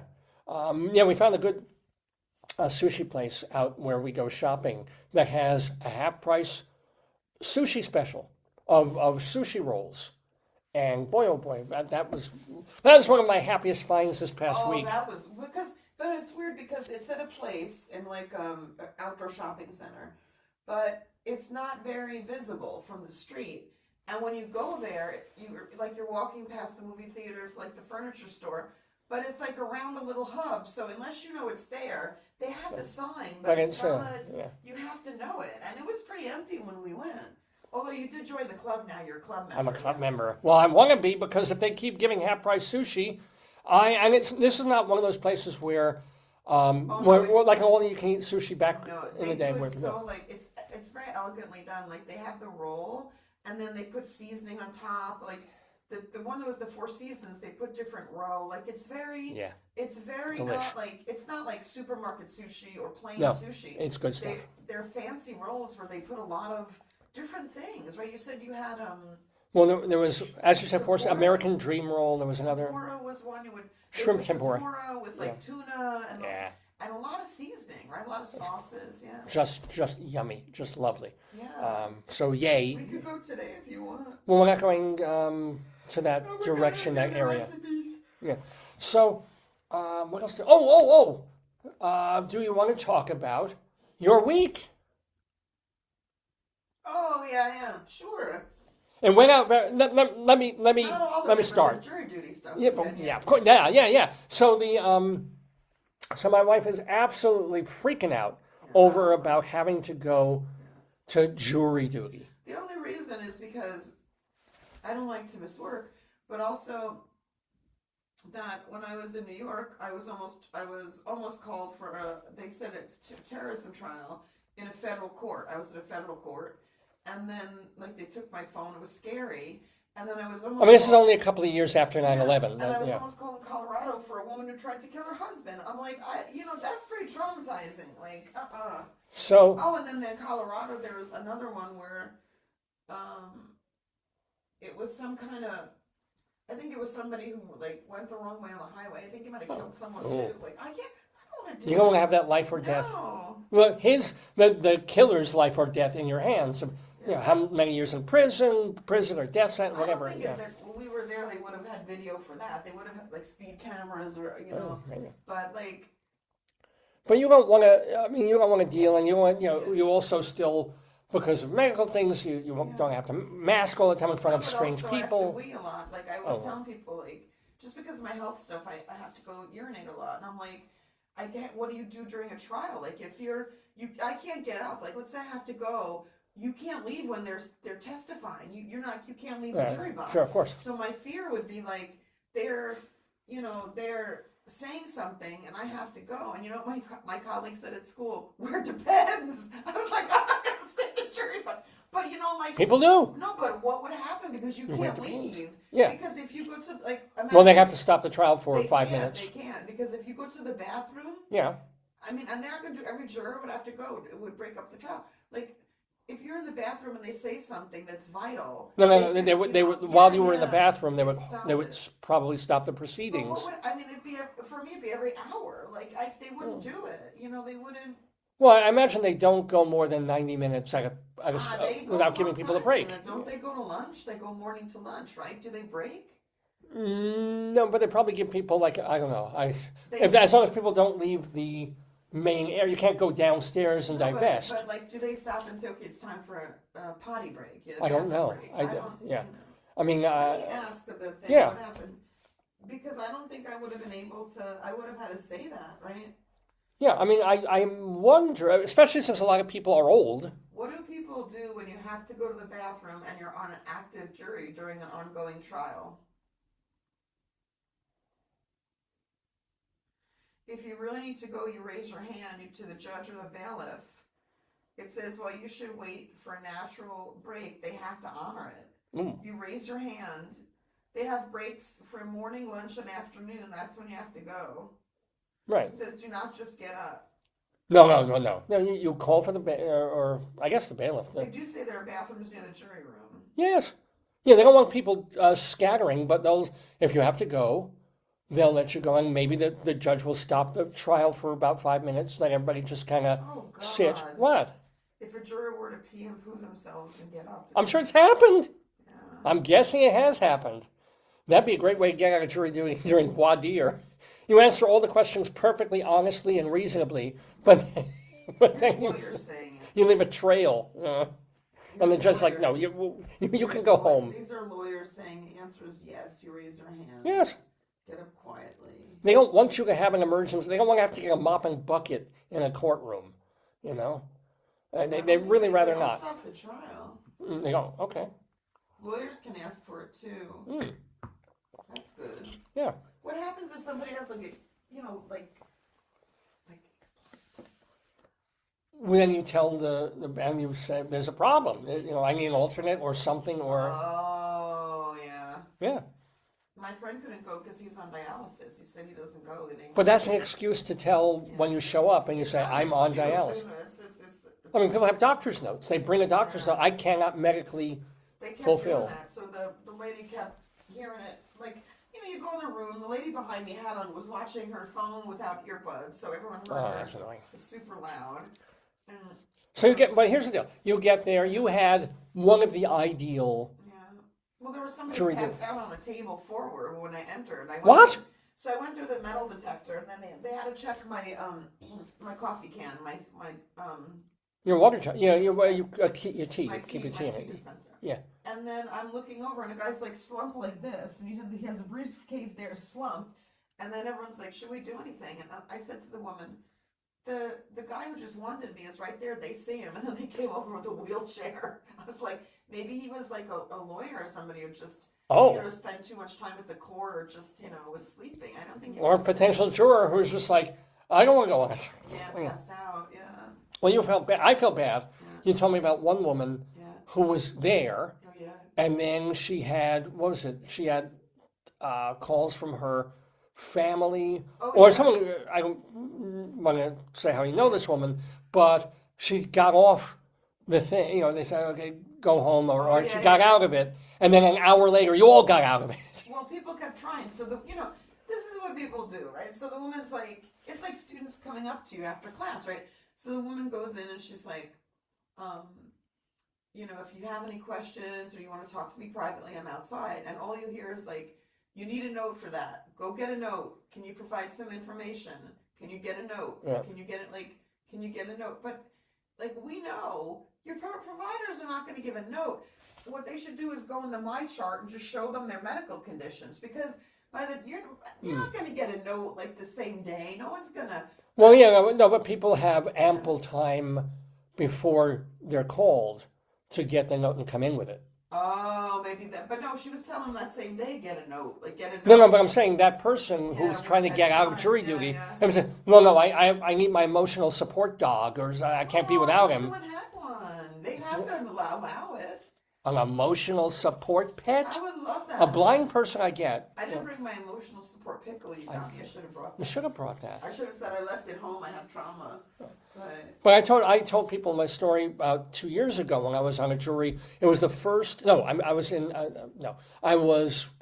I was there for jury duty the first day that the court opened of the year. It was January 2nd or 3rd. We didn't get a movie. Well, they showed us not Die Hard, but they showed us Tom Cruise. I thought they showed you Minions. No. They had in the DVD player a children's movie that showed for Christmas. They took that out and they instead put in a reboot of, I think it was Mission Impossible or one of those with Tom Cruise. And we're just there all morning. We're there in this big room, no voir dire, no nothing.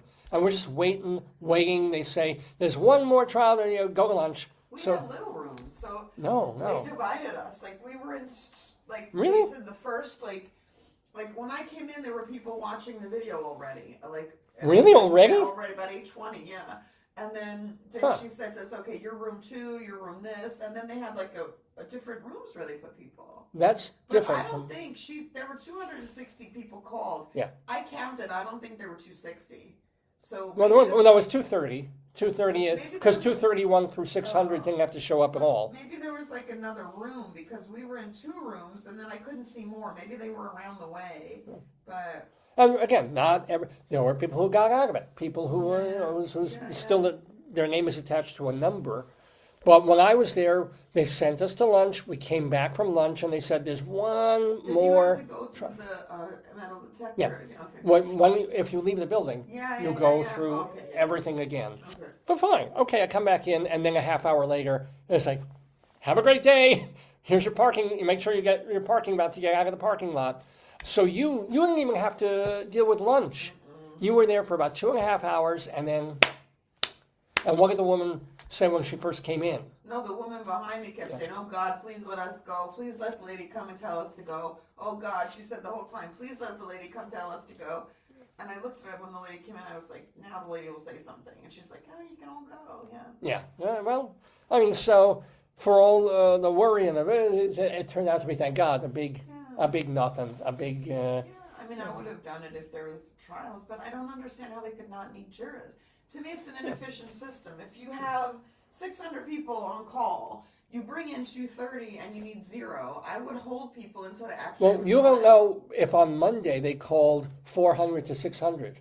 Oh. Or 200 to, yeah. I didn't see anybody going in. At 8:30, there were nobody there. It was just the jurors. Oh, like were there previous trials It or was trials just the going on? jurors. I And don't then the know. only people going, I saw 2 lawyers or 2 people who were like legal people going in the other side. So it didn't seem like there were even a lot of people in the building. When I dropped you off, there was this guy. He was either a lawyer or it might have been a clerk or something. It was freezing out because we walked there, and he had this long I think wheeled he cart. was a guard. A Oh, guard? Not him, No. not him. No. No, because he had stacks of paper. Yeah. And just like, I guess, court-related stuff. And he was just trying to navigate through the door into the cold, and he didn't have a coat on or anything. You need some help? He said, I'm fine. So, and then I just walked, But, all things considered, happy times. Yeah, but I think we gotta it's a bad, they oversampled, and that's bad. They should have brought in 50 people and saved people. Oh, absolutely. And then call people for jury duty not every 2 years, but every 4. Or not do such a big draw. Over time what your caseload is like. They know the docket. They set the docket ahead of time. Yeah. So you know the maximum number of jurors that you need and how many you kind of kick off, don't want. So I don't know. I think it could have been done more efficiently. I don't know either. Obviously, I'd be in a much different situation financially if I went into law, but I'm not. Can I have your phone number to see if Oh. anyone wrote you? Yeah, please, yeah. But I don't know, yeah. But all I'm saying is happy, we've had so many lousy weeks the past year or so. And don't give details, but my friend is doing a little better, so that's good. Yeah, well, yeah, we want to give excuse me, a Valentine's Day shout out to a close friend of ours, very close friend of my wife. You keep asking to make chicken. And she is a wonderful person who's had, especially the last few years, terrible hard knocks in life. And then got another one with a very, very, very bad medical disease diagnosis thing that she has been fighting. And this past week, the numbers came back on the treatment and stuff she's been getting, and rather extraordinarily great numbers. Not disease is not going, but compared to where those numbers were just a couple of weeks ago, it's astonishing. So hooray for all like I make fun of the American medical system and drugs this and surgery that, and as opposed to more holistic things. Sometimes if they find the right nexus and combo of chemicals and other things, sometimes things go well. Holloway, knock wood. Do you think that when you drink, do you think that when you drink, you don't enjoy the food as much? A lot of people are posting pictures of, are posting pictures of like drinking and eating food on your thing. But I wonder if people drink and they enjoy the food.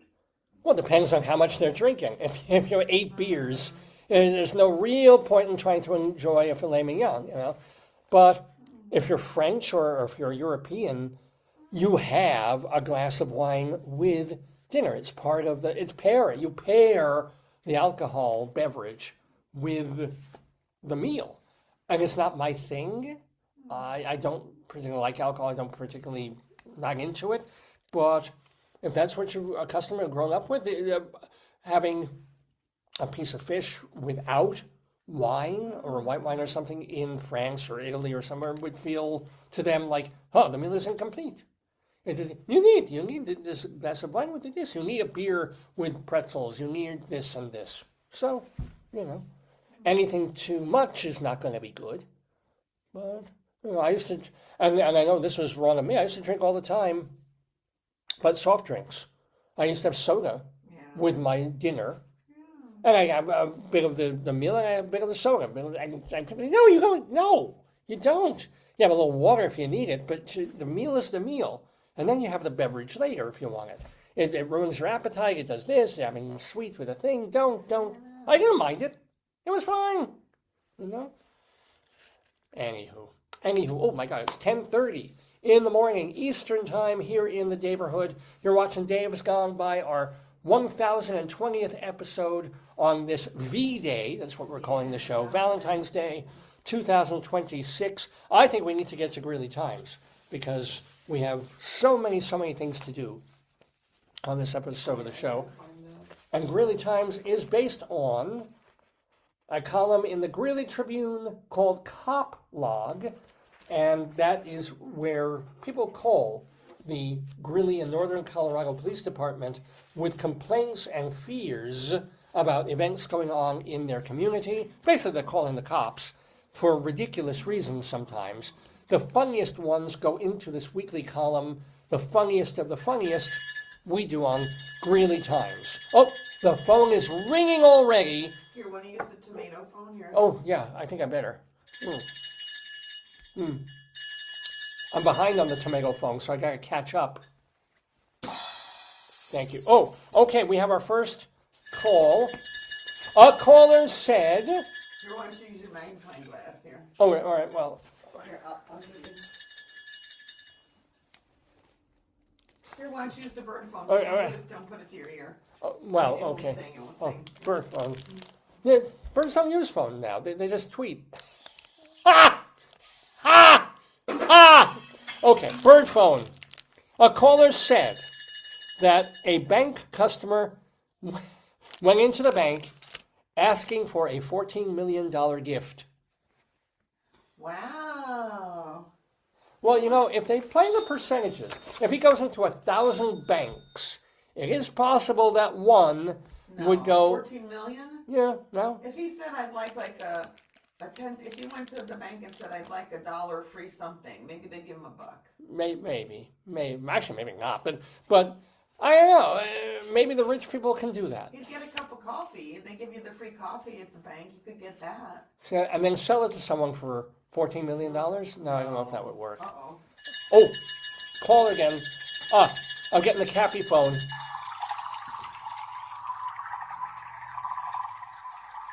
It's amazing. I'm deaf in this ear, and yet I hear this.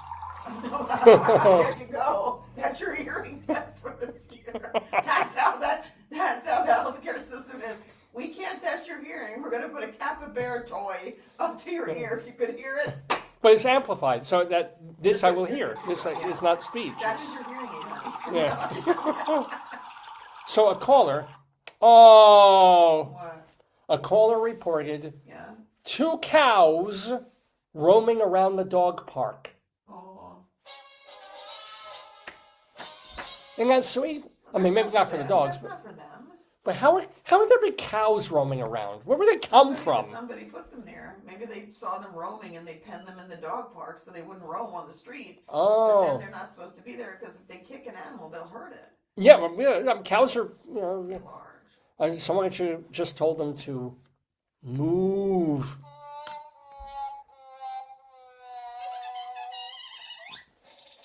How does a cow tell a dog to get out of the way? How? Honks his horn. Thank you very much. Ahem. A caller said, I don't know how come it says was live, but you're live. I think I'm still live, yeah. All right. Look, and then it's giving this one. That's an old one. Yeah. Oh, uh-oh. Was live. Did we lose the feed? No, and then when I go down, it's like, here, you're live. I don't Oh, get good. it. I don't understand it. Okay, I'm sorry. So a caller said she was... oh, let me get the phone. What happened? Or maybe Oh, you could accentuate the call with your manga. stereo. No, not in your ear, not in your ear. Okay. It's like, Well, let me get the phone like this then. yeah. So she was cooking for her son, and when she left her kitchen, her daughter-in-law tampered with the food. Oh, God. When the mom confronted her... Oh, you can't. Oh. Yeah, well, no, this is the alleging. You could hurt somebody. You could kill somebody. Well, yeah. What's she So, doing? so the mother confronted her, and the daughter-in-law locked herself in a room and refused to answer. Wow. Go ahead. Wow. They put the fun in dysfunction. Thanksgiving is going to be real interesting there in I November. think they're going to go to Golden Corral. It's like, why are there pills in the chocolate fountain? It's like, Yeah, but you could. no, you can't. No, if she did it, yeah. Okay. Now here's another. Another call. My glasses phone. Okay, from this one. Yeah, hello. The nice thing about glasses, or having a pair of glasses, it lends itself to the spit. Lens. It lends itself. Lens. Yeah, no? Okay. Now, somebody's been watching too many Netflix series. A caller said her neighbor's daughter was the last to be dropped off at the bus stop near the intersection at 16th Street Road. The daughter claimed a man in a white van chased her with a gun Oh, my God. and tried to kidnap her and the other kids. I bet you she was just too near the fracking site. No, but detectives confirmed that the story was made up by the kids. You can't say that. Well, children, yeah, but No, you can't say that. That's like, what do you call fraud? but children always buy into these urban legends. Yeah. There's a crazy man. There's a guy. There's Boo Radley. He's, Yeah, oh, scary. Don't say I'm scared. well, the Boo Radley was the good guy. It's all scary. I mean, he didn't murder somebody, but It's all scary. Yeah. Scary. anywho. Oh, sorry. But no, it's elsewhere time. It's time to go elsewhere. What this means is that there are stories from not Greeley or Evans, Colorado, but from other places around the world. And they're generally collected in like the New York Post and the Shepherd Express, which aggregates and agglomerates these other ridiculous stories in the news. I'm getting the answer wheel. We're going to use that later. Oh, okay, yeah. We'll say what segment and stuff do you want later. Now, this story appeared also in USA Today. Are you still wondering, folks, where to dine on Valentine's Day? When? What, today? Today. Are you still? I'm still thinking about it. We had a good unexpected bagel lunch, and then yesterday we had that Oh. delicious sandwich. Yeah. You had the porky. But that was yesterday. Today's today. Thank God I don't have, What Somebody do you? has the problem with you. Hold on. What? Oh! Pink Piggy. Explain what. It's Valentine's Day. Hoping I'll be doing this later. No, explain why. Why? What's his name? Pigamus? Porky Pig. Oh, and I ate. It's not Porky. We never called him Porky. That's his nickname. Oh, well, anyway. Yeah, no, I did have a really delicious sandwich from a place called the Wine Merchant yesterday. Even though I didn't drink wine with it. And it was a pork with bacon. It was superb. But anyway, here's Piggy. What was I saying? Oh, are you still wondering where When you to... spin it, David, spin it this way. Spin it spin counterclockwise. Want to do it? Let's do it. Okay. Should you do elsewhere or should you do something different? Ask it a question. Okay, well, I'm going to need my glasses for this too. Hold on. All right, here we go. Counterclockwise. On the wheel of what do I do next? Says retro gives modern joy. It's not my job. You gotta ask a yes no. Or ask me a yes no. I don't You want. should say something like, should I continue with elsewhere or should I go to another segment? Should I continue with elsewhere? And then spin it. Oh, and then spin. All right, here we go. Now let's see. I'm going to spin. Yeah. No. Counterclockwise. Let's try that one again. David, that was not good. This one too. Count me in. So I'm going. Yeah. Okay. So once it. Okay. Let's do it elsewhere. Here we go. From USA Today. Are you still wondering? I am still wondering where to dine on Valentine's Day. Why not try the... It's real. I love crickets. The McDonald's McNugget Caviar Kit. Ooh, Those who sign up online can get a free kit, which includes chicken nuggets, a 1-ounce tin of caviar, wow. a $25 McDonald's gift card, creme fraiche, and a mother-of-pearl caviar spoon. The combo was inspired by a dish served at the U.S. Open last August. There, they were charging $100. So I guess this is just like a free promotion. However, McDonald's is sold out at McNuggetCaviar.com. Well, you know what? If they're doing all this for the caviar, they shouldn't have been egging people on. Yeah, now, should I swim or should I row? Ask the phone. Ask your spinning wheel. All right, so should I do another elsewhere spinny wheel? Backward? That way, yeah. No. Backward. Yeah. Count me in. Okay. Whoa, it's supportive of you, huh? So this is from Brisbane, Australia. Ooh, is it with the Irwins, the Steve Irwins? No, but it is another Valentine's Day story. Oh, God. It's kind of an anti-Valentine's Day story. However, the musical duo Bootleg Rascal... Let me look them up. Bootleg Rascal. It's called Bootleg Rascal. That's their name in Australia. What is the group Bootleg Rascal from Australia? Indie pop. Oh. Oh, they look very happy. Yeah. Well, they kicked off their tour in Brisbane on January 10th, and the band's manager told the group that during the third song of that night, a guy wanted to come up on stage and propose to his girlfriend. Since they had seen the group 2 years earlier, it was the couple's favorite band.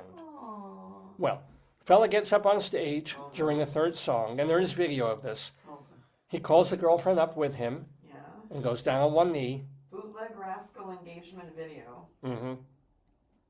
But his girlfriend starts shaking her head. It says gone wrong. And she bolts off the stage. It says gone wrong, yeah.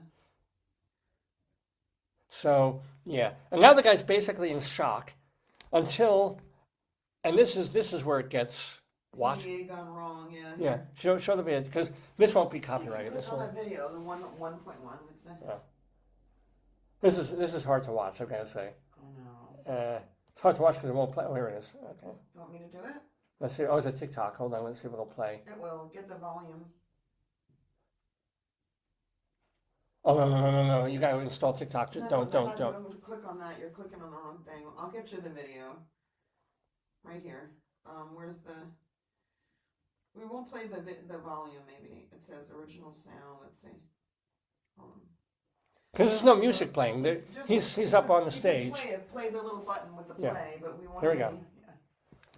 So here he is. Right, they're bringing up the guy. Is he the guy in the white shirt? I think that's the guy from the band. Oh, okay. Who's going to bring up the fella to make the proposal to the girl, I think. Let's see. And of course the audience is all into it, like, oh, whatever. Oh no, this is the guy in the white shirt is the proposer. Oh, no. He's got his mic. She's like not happy. She shouldn't have come up. Yeah. She knew what was going to go down. Maybe she thought he'd just sing a song to her or something. I don't know. She's shaking her head. He gets down on one knee. She's like, no, don't get that. Do not get down on one knee. Please don't get down on one knee. This is not, no. And she goes off. Now this is the extraordinary part. What? He's in shell shock. Yeah. Look who comes out. Oh, Snoopy. What the hell? It's Scooby-Doo. Why is Scooby-Doo? He's hugging him.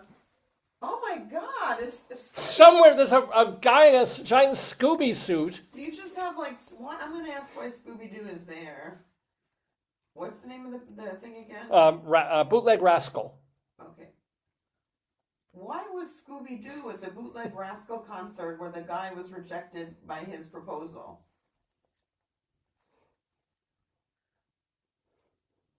That was an audience member. Yeah.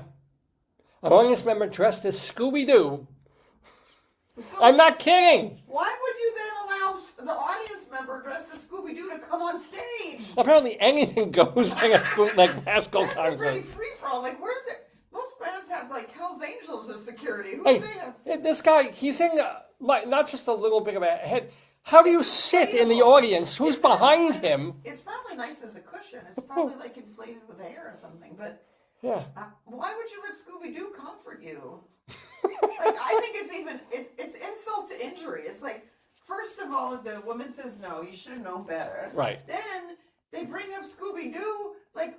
They didn't bring him up. Just Scooby-Doo appeared out of the audience. A guy in a giant Scooby costume comes up, hugs him. The band is saying, we didn't stage this. This actually happened. Oh, they might have thought it was staged. Yeah, of course everybody was like, what the hell? It says the Scooby moment. After the woman walked off stage, the person in the Scooby-Doo suit ran up on stage to help the man to his feet.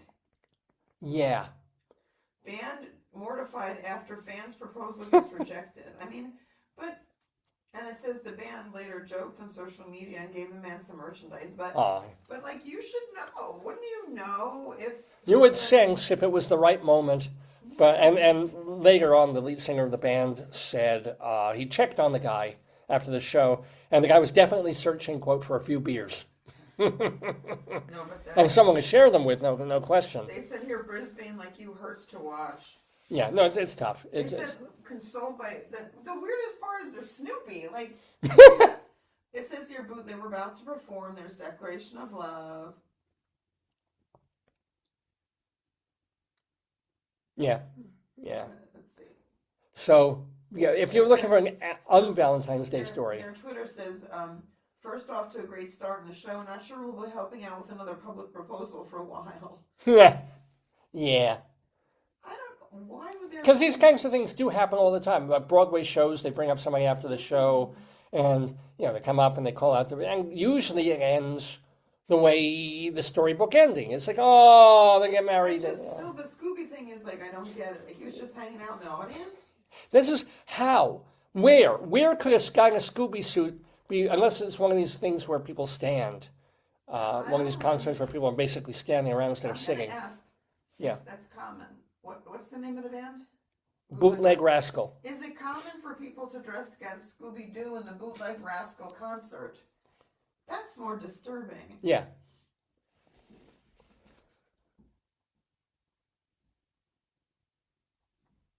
What could this possibly say? Yes.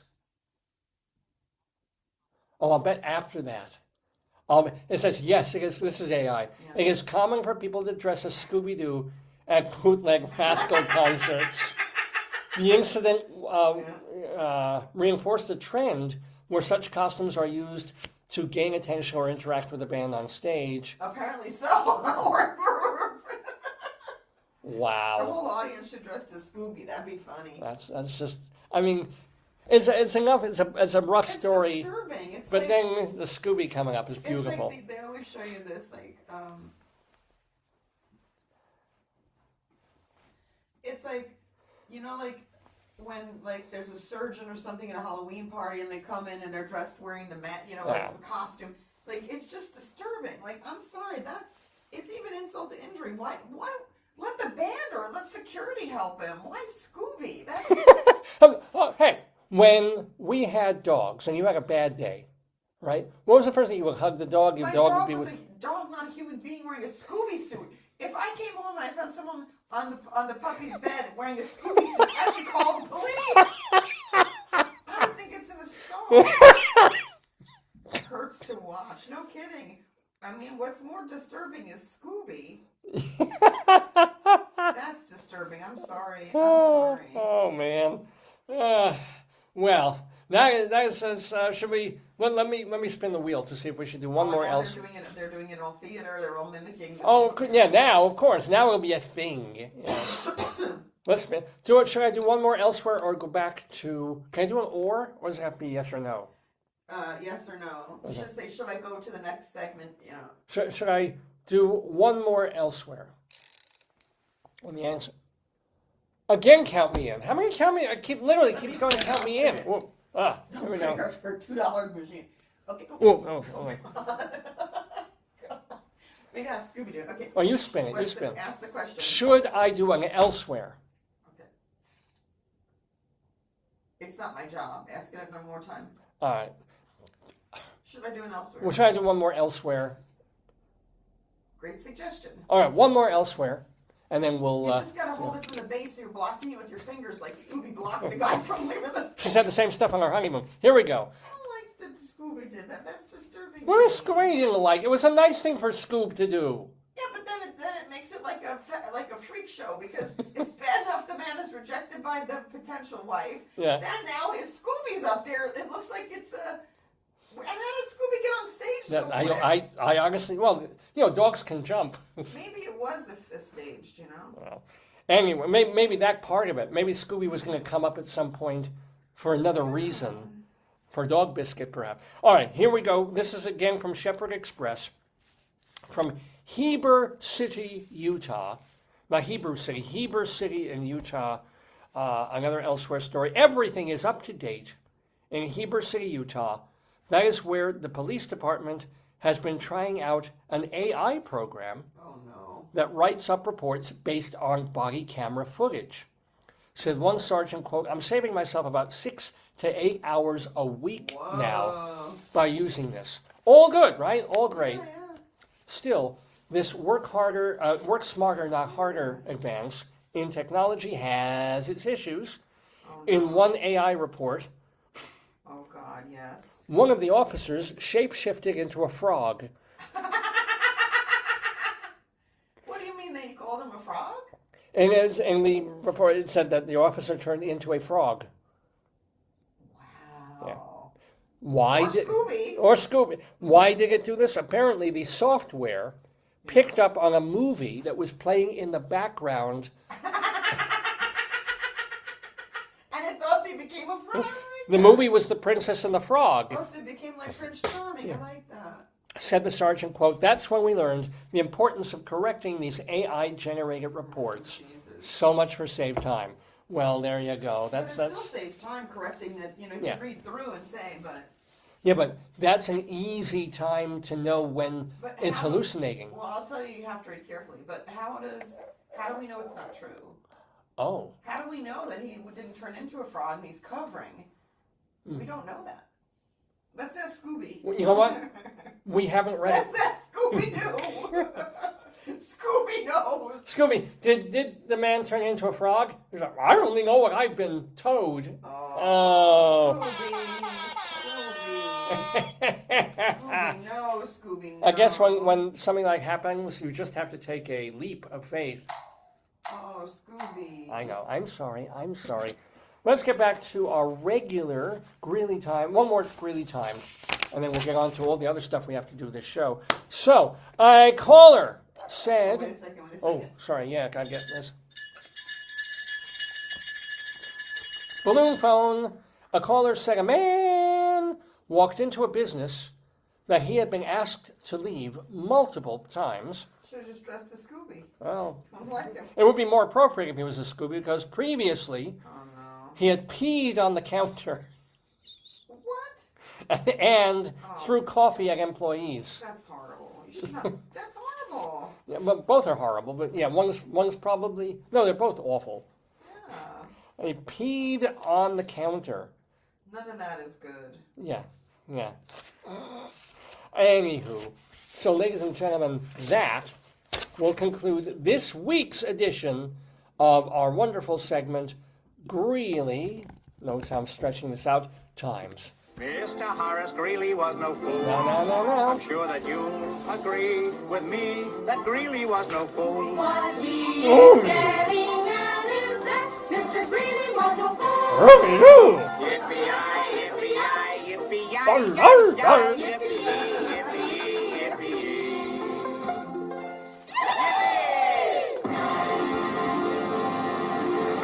Yeah, ladies and gentlemen, on the Dave's Gone By show, it's a couple of minutes to 11 o'clock in the morning Eastern Time. We're doing our Valentine's V-Day show here, as you can see from the design, put together lovingly by my loving wife. And we've got so much more to do on this episode. We have a lot of things on this episode. I need to start checking them off, except I can't find my pen. It's on the floor by your foot. Oh, no! By your right foot. Oh dear, hold on. It's under your chair. My right one foot. Side, yeah, one side. Oi. So let's see, we've done the chess talk.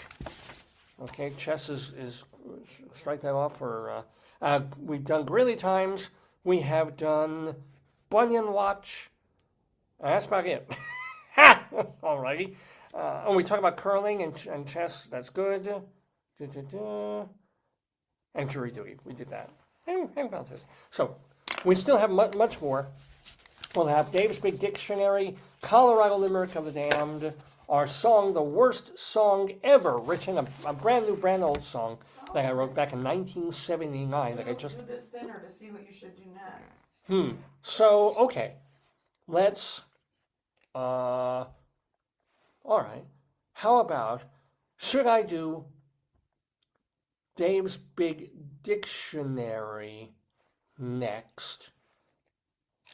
Let's see if it does count me in. And it's, I demand cake. All right. Well, that's not really helpful. Oh, wow. Okay. It wasn't me. All right. Have I? All right. One more time. Should Dave's Big Dictionary be the next segment? Yes. Okay. So I'm going to ask you to do me a favor, dear. Or I can do it on this. I'll get it here. Hold on. I'm going to need it here Hold on anyway. Just give me 1 second. Merriam-Webster's Dictionary Word of the Day.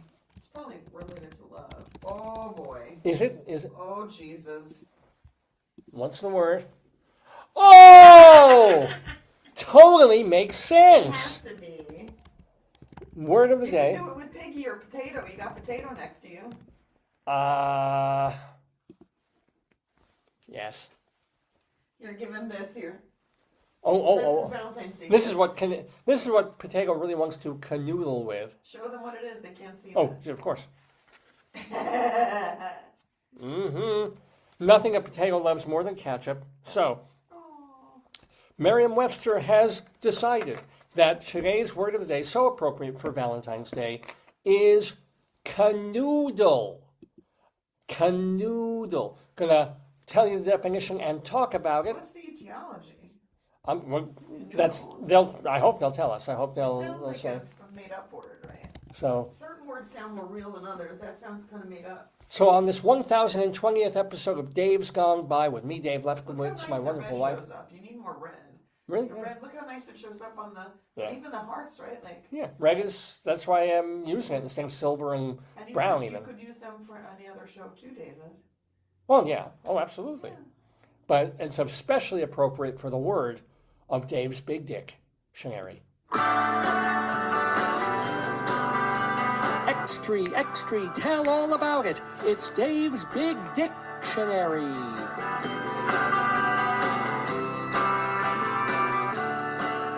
So the job that I take upon myself is when we have a word of the day, without preparation, I just kind of have to go. After whatever the word brings to my mind, I extemporize for 3 to 5 minutes or whatever, and try to be entertaining and humorous while doing it. The word of the day is a verb. It's canoodle. Canoodle with someone, as Potato knows from his canoodling with the ketchup, is to hug and kiss in a romantic way. As in, two lovers were canoodling on a park bench. So, the origins of canoodle? Yeah. Uncertain. Yeah, it sounds made up.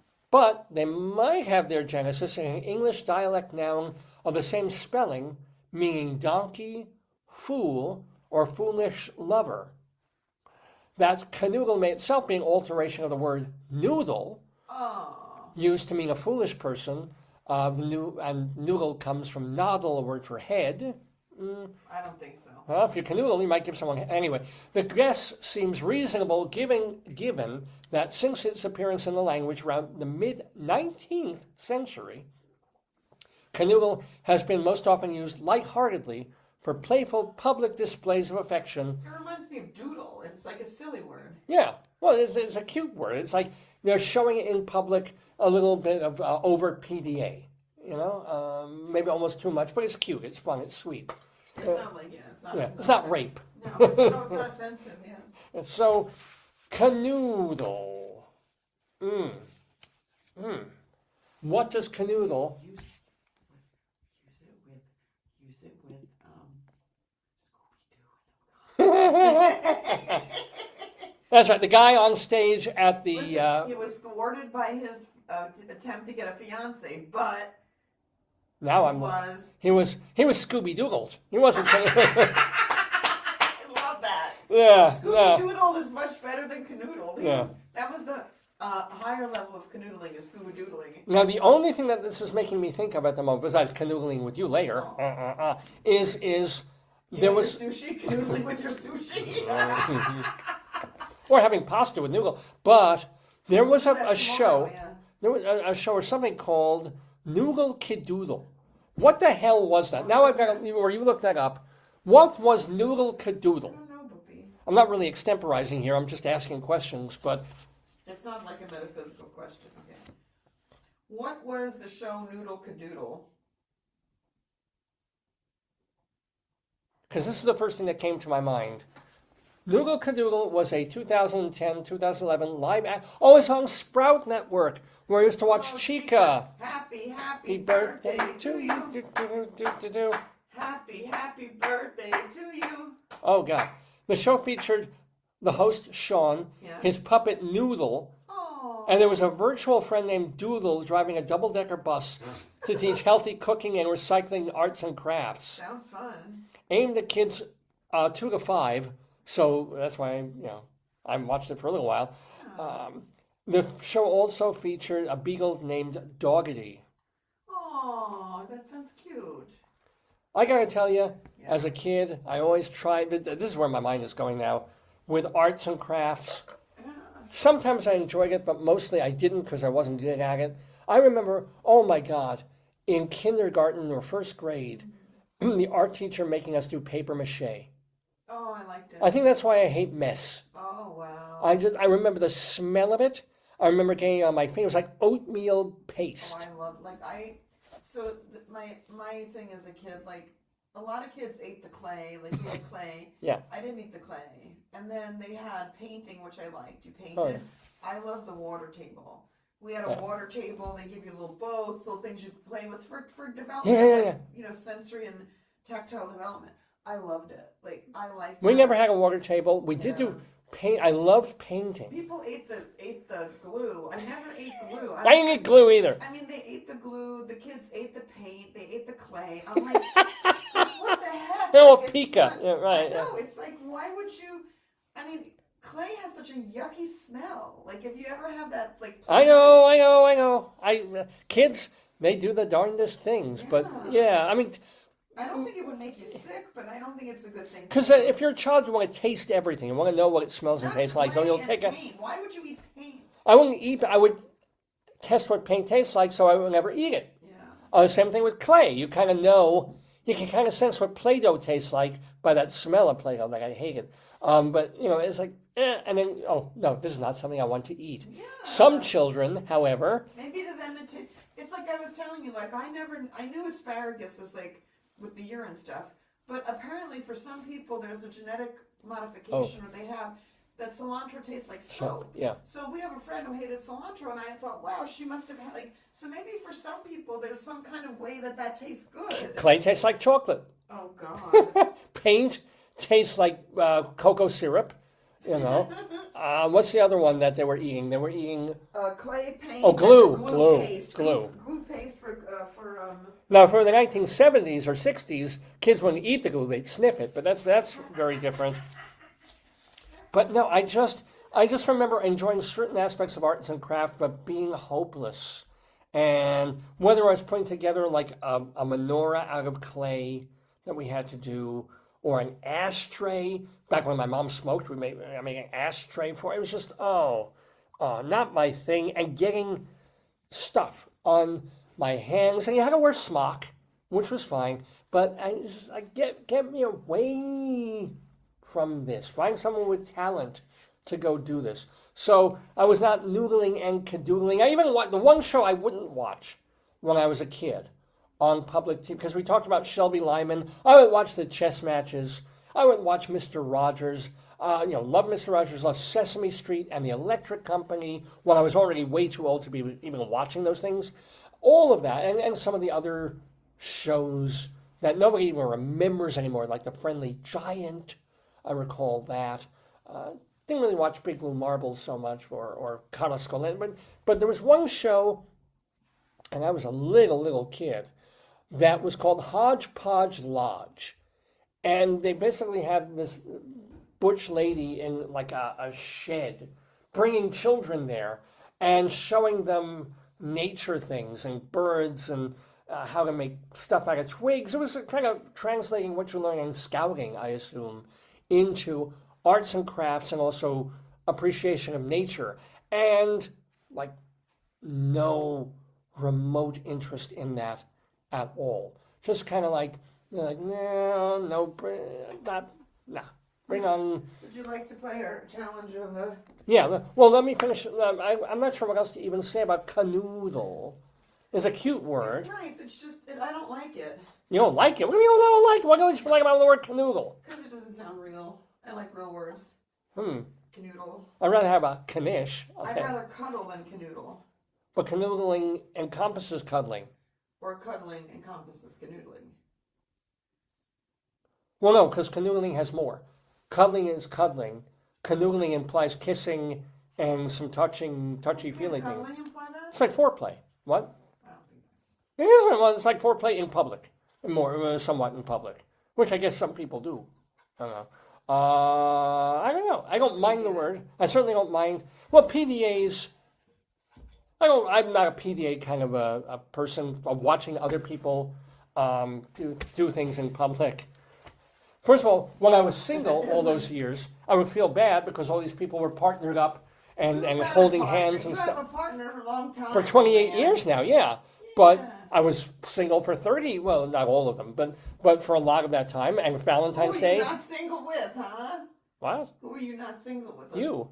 No, other people. Occasionally. Who? But most of... Who? I'm not going to mention names. Mention names. I dated a couple of people over the years. Who? I'm not going to mention names. Mention names. Why would I do this? Mention experiences then. No, not going there. Not Even on Valentine's Day. You're I'm not not. going to get canoodled ever if you don't mention what I want No. You mentioned yours. You mentioned the guy that you knew before me. No, because he's kind of stalkery. Ooh. Yeah. No, not the one with the R. Is he? Yeah. Him? I thought it was another guy. No, there's another. No. My past is my past is my past is my past. Right? How many girls did you canoodle with before me?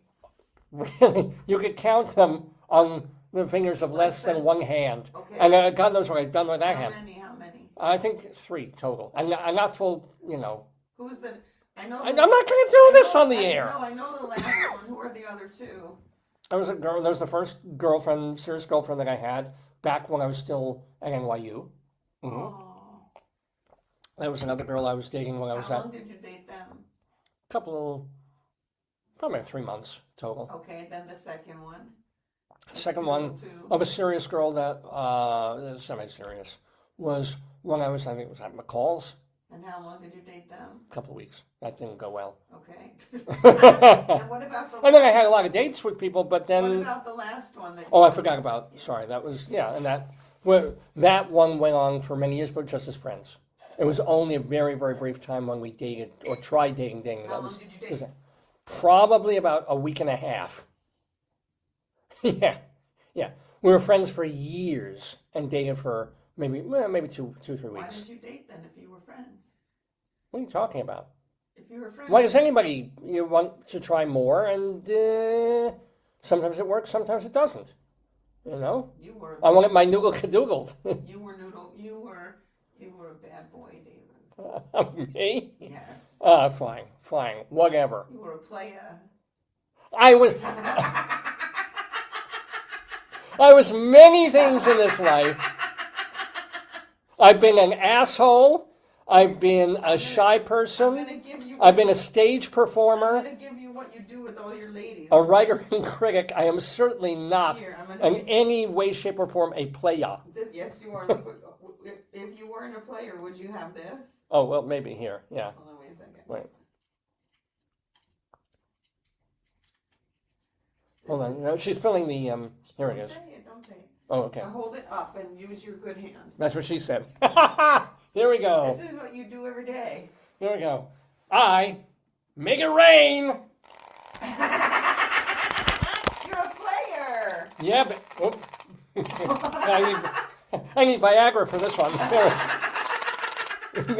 Anything else? There we go. We're good. David, you're a bad boy. No, I am not. You're a player boy. Anywho, Player.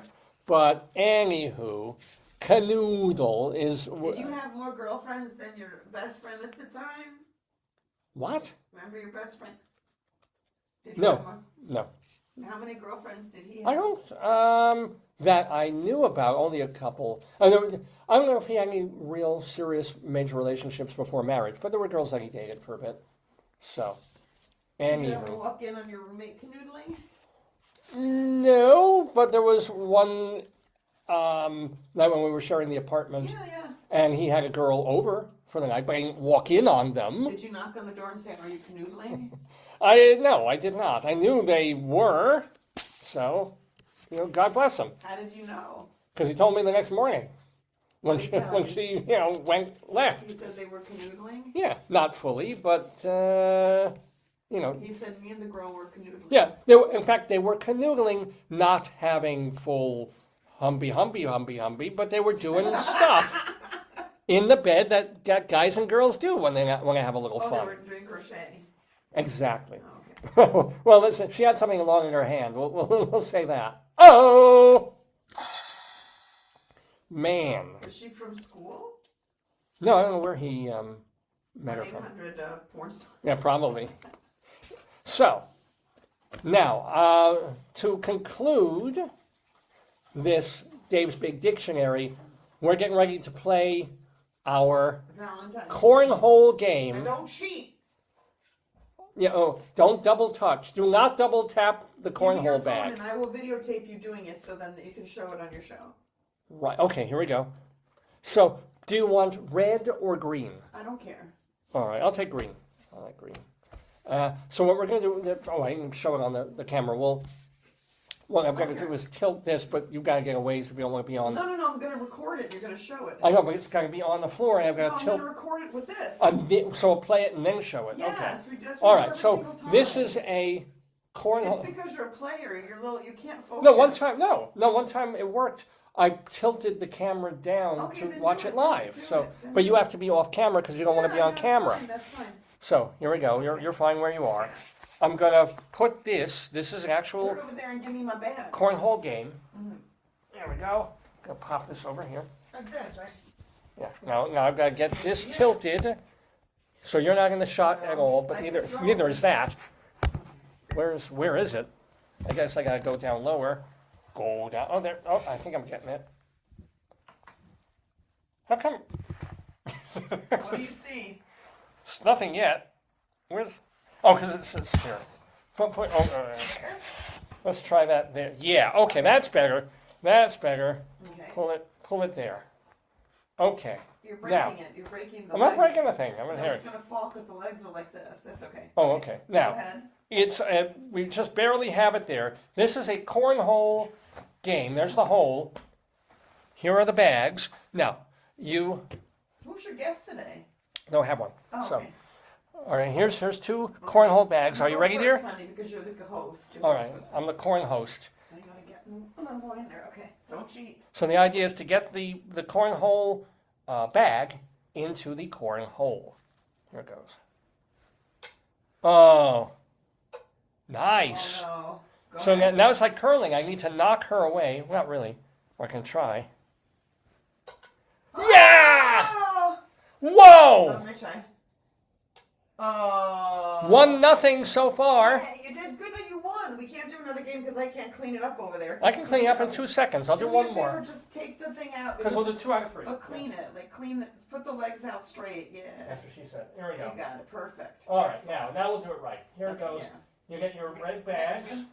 These are red bags of courage. I'm surprised somebody bought the last one of this. There were 3 of them. And somebody bought one, then one stayed, and then they got it. Yeah. Okay, I'll go. Can I go first? Yeah. Oh, Oh. that was close. Ready? Nope. Oh. Oh.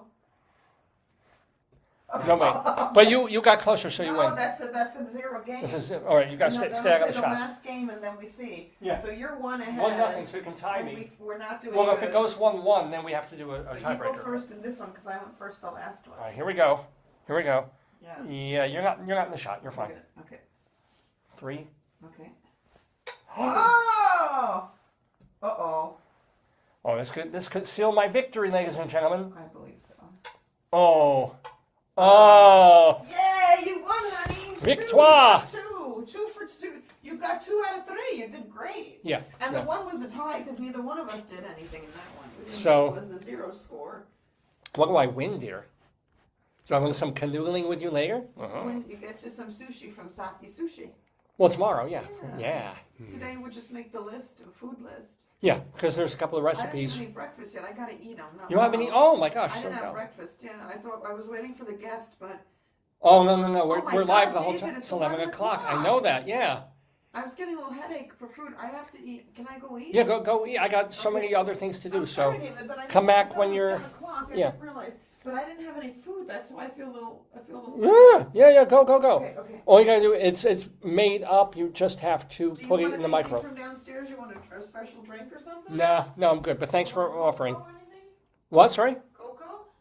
No, not while I'm on the air. No, this is fine. Thank you much. Okay, I'm gonna go make food. That's why I feel weird. Okay. Yeah, so, anyway, that was ultimately Dave's Big Dictionary and the cornhole game. And I didn't let her win, ladies and gentlemen. Usually I lose. So this is I should play Lotto today because I never win at these things. So, hooray. It is 20 after 11 Eastern Time here in the Daverhood. You're watching Dave's Gone By with me, Dave Lefkowitz. This is our 1020th episode. I want to let you know also, not only is our main website, davesgoneby.com, where all the archives reside, but there's another site called davelefkowitz.org, davelefkowitz.org, and that is where you can read my plays, you can read my interviews that I've conducted and have published in magazines and newspapers and websites. You can also read my song lyrics, my humorous essays, all the stuff I've collaborated with Rabbi Sol Solomon, who's going to be here in a moment or two. So yeah, cool stuff, all at davelefkowitz.org. More than 1,000 pieces of writing, all available for your entertainment for free. All I ask is that if you are connected to a theater company and you read a play that you like, please put it on. Please do my work. Please share it. That's the whole point of why I do it. Anywho, we've got more to do. We still have our Colorado Limerick of the Damned. We have our song, the worst song ever written, Wretched Pun of Destiny, story time coming up. Oh, so much. Let's do the Rabbi Log. The Rabbi Sol Solomon, who does most of our interviews on the show, also does rabbinical reflections, and these are sermons, short sermons about whatever is on his mind in a current week. Could be related to Judaism, could be related to news of the day, it could just be jokes that he wants to tell, whatever's floating the rabbi's boat on, or his ark, if you will, on a given week. It's Rabbi Sol. His website is shalomdammit.com. Now, I'm going to need to share my screen in order to, so let me pull that down, let me pull that down, let me do the share screen, open that up, so that's there. Hold on, gotta bring that there. Yeah, but there it is. So Rabbi Sol heard this week the news that among the million other people who have been mentioned in the redacted or unredacted, whatever, Epstein files of pedophile and disgraced and dead guy Jeffrey Epstein, among the names that cropped up as friends of Jeffrey Epstein and Ghislaine Maxwell is professor and intellectual and writer Noam Chomsky. Chomsky quoted very often, a big hero to the left, but also very problematic character, particularly because he's been a fierce and unrelenting and unfair critic of Israel for a very long time, even though he himself is Jewish and should be a Zionist, but he's not. So let's just say it was not an unhappy moment for Rabbi Sol to realize that Noam Chomsky and the disgraced, horrible Jeffrey Epstein were pals on a more than casual acquaintance level. So Rabbi Sol has some thoughts on Jeffrey Epstein and his topic of the day of his rabbinical reflection, Noam Chomsky. We're going to open that up. Quick time player there.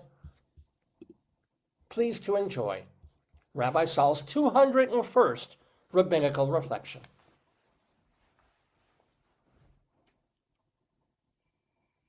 Shalom, damn it! This is Rabbi Sol Solomon with a rabbinical reflection for mid-February 2026. I had no idea. I was completely in the dark. There were rumors, but who listens to gossip? We've heard these excuses from everyone, from children who deny taking the last cookie to Polacks living a mile away from Auschwitz. We were oblivious. That same convenient blindness now attaches itself to so many people whose names are in the unredacted files of one Jeffrey Epstein, handsome rich guy, philanthropist, party animal, and, oh yeah, sex trafficker and pedophile. From Donald Trump to Prince Andrew to Woody Allen to Bill Clayton to New York Giants owner Stephen Tisch, the elite were happy to hobnob with this hobgoblin because he could write a check and make your dreams come true. Or, at the very least, invite you to his idyllic island complete with fruity drinks and hot and cold running concubines. Did these millionaire celebrities really know that what their friend was doing was a no-no? Benefit of a doubt? Probably not to a full extent, Prince Andrew accepted. But there's also not wanting to know what you know, And that's where we are, with the latest name to crop up in the Epstein Chronicles, Noam Chomsky. Blathering intellectual, cunning linguist, and relentless Israel basher, he was an enemy of the state even before it became de rigueur on college campuses.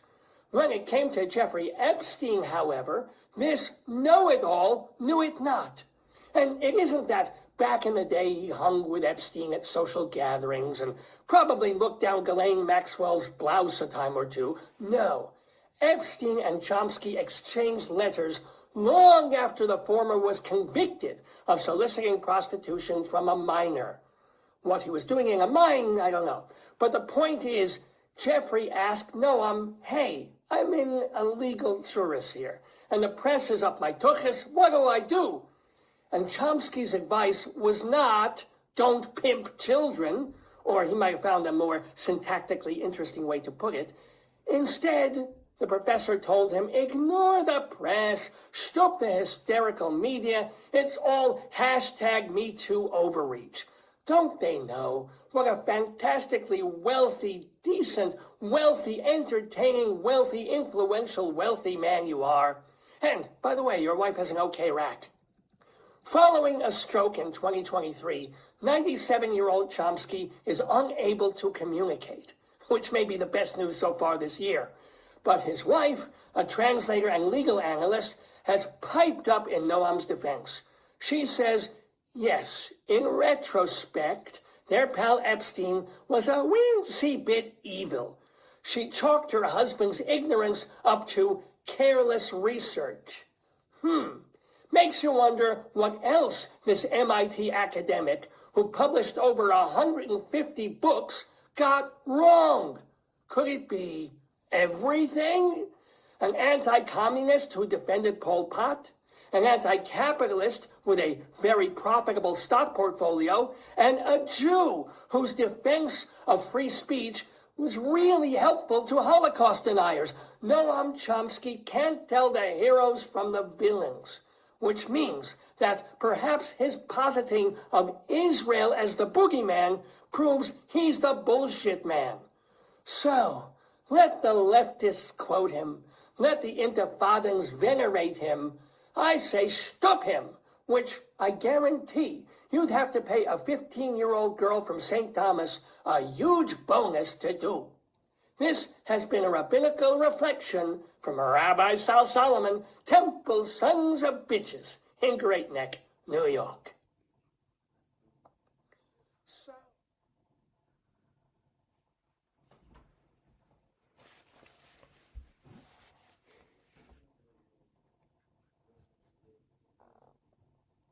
Remember that the opinions expressed by Rabbi Sol Solomon do not necessarily represent those of the owner and staff of Dave's Gone By, although they usually align very closely. But we thank Rabbi Sol, and remember his website is shalomdammit.com. Now I'm not going to leave the share screenosphere of Zoom for the moment, because I want to do one other bit that we have for you, and this is so appropriate for Valentine's Day. Back in 1979, as I was mentioning early in the show, I just exploded with creativity and songs and song parodies and things, just writing almost every day. I was coming up with a new song. You get into that kind of jag sometimes. And so one of the, I think, worst songs that I wrote back then was a song that was intentionally terrible. I wanted to write a tune that was so cliched, so trite, so bad, so fiddling with bad rhymes and, wrong scan and meter and things, and yet call it a beautiful, tender love song. And I think I came up with one. I'm pretty proud of this, even though it's something I should be completely ashamed of. It's a song called The Worst Song Ever Written. And, it is a beautiful ballad that I dedicate, or I would dedicate to my wife if it weren't just such a horrible song. Maybe kind of is, kind of isn't. Maybe I'll dedicate it to my my old girlfriends that my wife seems to be obsessing with at the moment. So here, without further ado or a don't, the worst song ever written.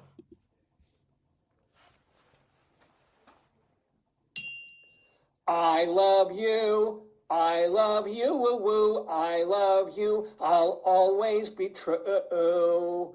First you made me sad, then you made me glad. I was so blue when you said we were through, but you came back to me. I'm as happy as can be, 'cause I love you, woo woo, I love you, I'll always be true.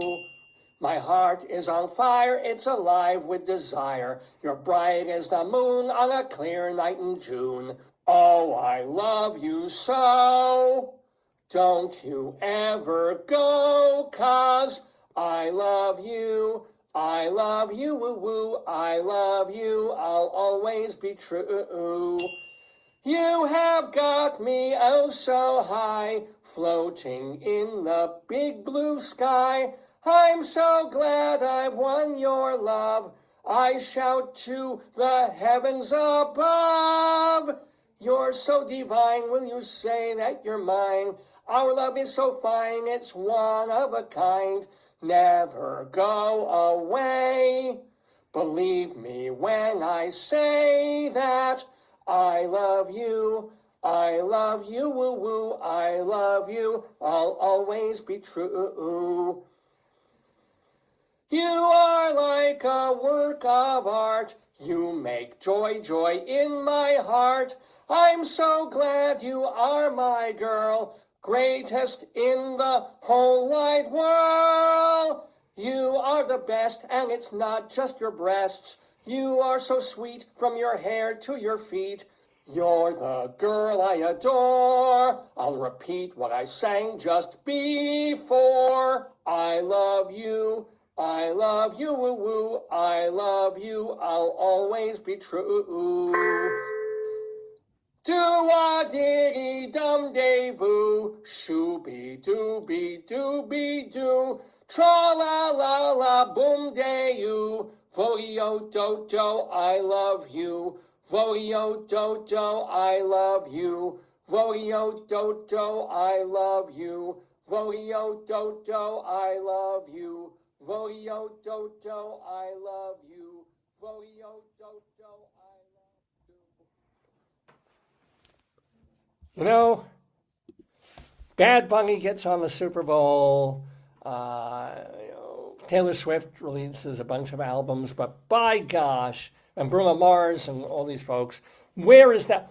How is that song not the Grammy contender? Or, since they're allowing Israel, Eurovision 2026. Right?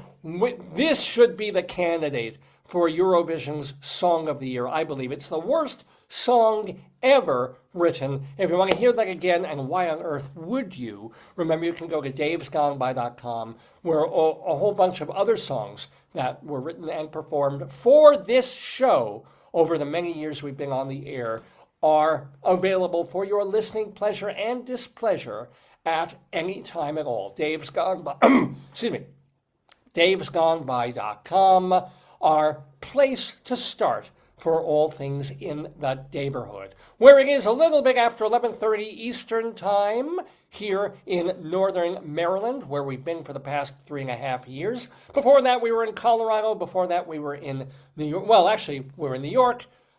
Before that, then Colorado, then New York, and anyhow, we're here. We're still here after or approaching our silver anniversary. My gosh. Yeah, it'll be, and if we make it to 2027, October, we'll have to do like a 25-year anniversary of Dave's Gone By. It should be pretty cool. But I'm Dave, excuse me, I'm Dave Lefkowitz. My darling and adorable wife will be joining us again in a little while, but we have a bit more to do. We still have our Colorado Limerick of the Damned. We did Dave's Big Dictionary. Our Friends of the Daverhood we still have to do. Oh, and we have our Wretched Pun of Destiny. Yeah, baby, that's coming up soon. Let's go, though, to do story time. Now, story time is where, and we'll just find the, no, it's not there. I need the music. Pardon.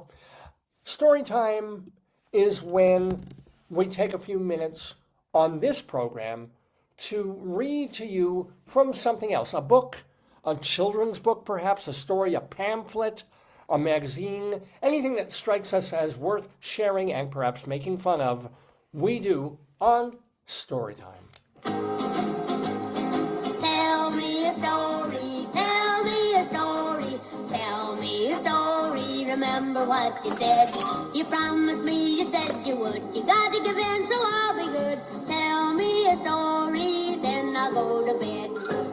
Yes, ladies and gentlemen, time for Story Time on Dave's Gone By. Today's story, appropriate enough for Valentine's Day, Day of Hearts and Flowers and Love. Let us share the tale of Anne's Big Muffin from Hooked on Phonics, their book by Leslie McGuire. And who better than a couple of very fluffy beavers to tell us about Anne's Big Muffin. I don't think the book is going to get any better than the title or the cover, but we'll see. We'll see. Now, this was copyright. Does it even share? When did this come out? 1998 from Gateway Learning Corporation, printed in China.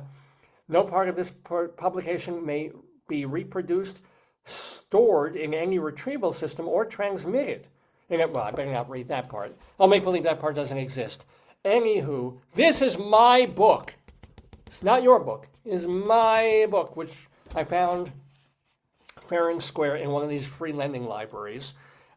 When to read. So this series of books has been designed as a supplement to Level 1 of the Hooked on Phonics Learn to Read program. Read, by the way, after HOP Book 11, Hippo Gets a Pet. I missed that one. I don't know why. Special words help make this story fun. Your child may need help reading this one. And the special word they mention, I swear to God, is milk. Really? Is someone putting milk on Anne's Big Muffin? Stop it. Okay. I want a muffin, says Anne. Oh, I thought she was making the muffins. Yum, says Will. I want a muffin too. So here they have two beavers dreaming about their muffins. And if you think I'm going to stop with those very, very easy jokes, you have another thing coming.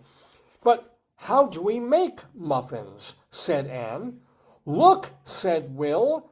This is a muffin mix. How they have a home, and they just happen to have muffin mix in the house. Too many questions to answer. They have, I'm not sure why they have the Eiffel Tower on their curtains there. Let's see how they go. Put the mix in a big pot, says Will. So that's what they're doing. So we've got the beaver holding her box. And it's the beaver that's furry, but not the box, amazing. The box is just hollow. You can put things in the box, really stuff a bunch of things into the beaver box right there as we talk about their muffin. Let's add 6 eggs and mix well. So, not the cleanliest bakers, of course. We've got some shells scattered all over the place and just making a terrible, terrible mess in the kitchen. So this means the day after this, they're going to be very, very smelly beavers. Let's... I almost started saying a couple. Let's put in a cup of nuts, says Anne. Yes, because, it's invariable. At some point, nuts are going to go near a beaver if you're putting that inside and you want to stuff that muffin. Yes, let's put in some nuts, says Anne. Mix it up, says Will. Add a cup of, I know this is a tough word here, milk, says Will. Yeah, I don't know why Will's doing all right, or maybe that's Will and that's, I don't know. Okay, says Anne, I will mix it in. So she's going to put some milk in her muffin. I wonder if it's whole milk. There's milk in the hole. This will be good, says Anne. This will be good, says Will. I will mix it in, says I thought she was mixing it in already. So they're putting in the milk. They're pouring it into the bowl. They're making a tremendous mess, by the way. And it is kind of cool. Look how long this is taking them, by the way. When they start the process in the kitchen, the clock says about 3 minutes to 11 o'clock in the morning, if I'm reading that right, which I might not be. Now it's 5 after 11. Now it's 20 after 11. It's 20 after 11 when they're putting in the nuts. Now it's 5 to 12 when they first get to the milk. Which I guess it's not very easy for beavers to cook. It takes another 20 minutes for them to get to the point of mixing the milk in. So they get the milk, and then 20 minutes later they're putting the milk in the bowl, and now it's already 12:30. Right? This is an hour and a half when they're not even putting the thing in the oven yet. This is a mess, says Anne, but I bet you will like this muffin. Well, yes, because of the milk, they've made the muffin all wet and a little bit sticky, too. Yeah, if they put fish in there, I'm done. All right, bet you'll like this muffin. So I guess now they're taking it out or putting it in. Let's get it out, says Anne. Oh, yeah. Yeah, there's pulling out of that beaver there. This is a big muffin, says Will. Yes, it is a very, very big, hot, steamy, wet, moist muffin that the beavers are looking at. Yum, says Will. I like my...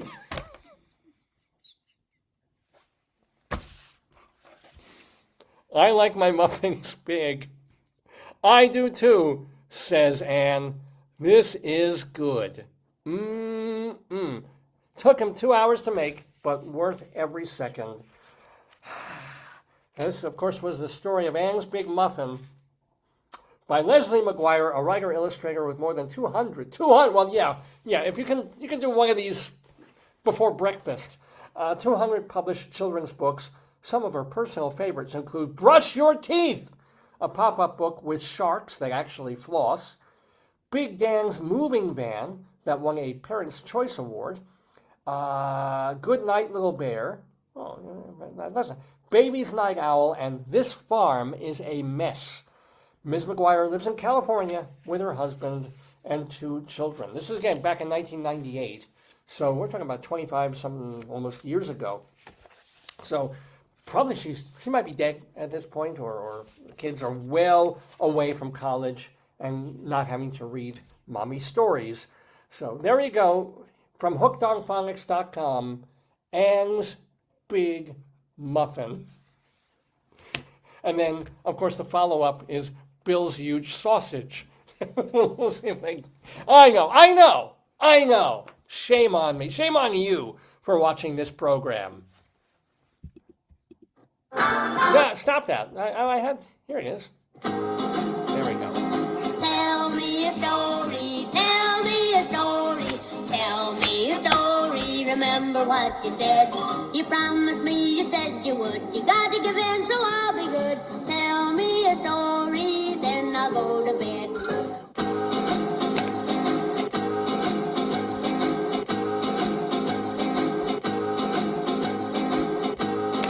Oh, yeah.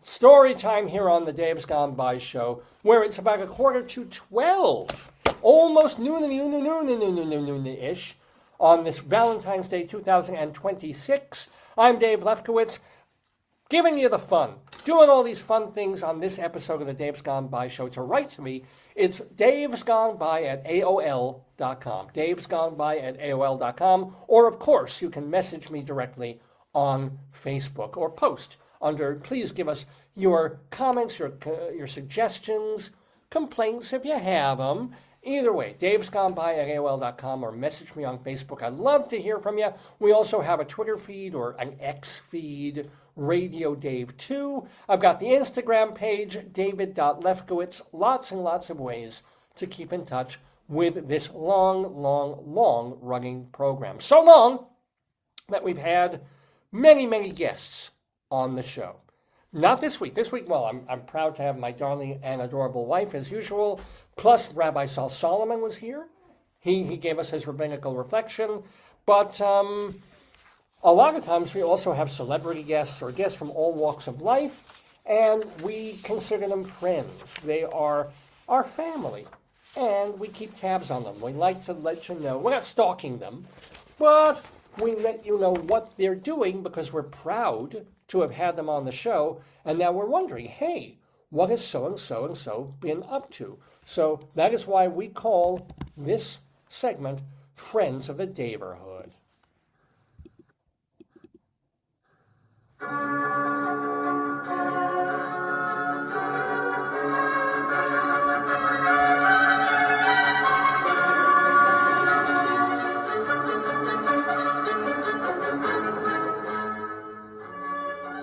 Nice, huh?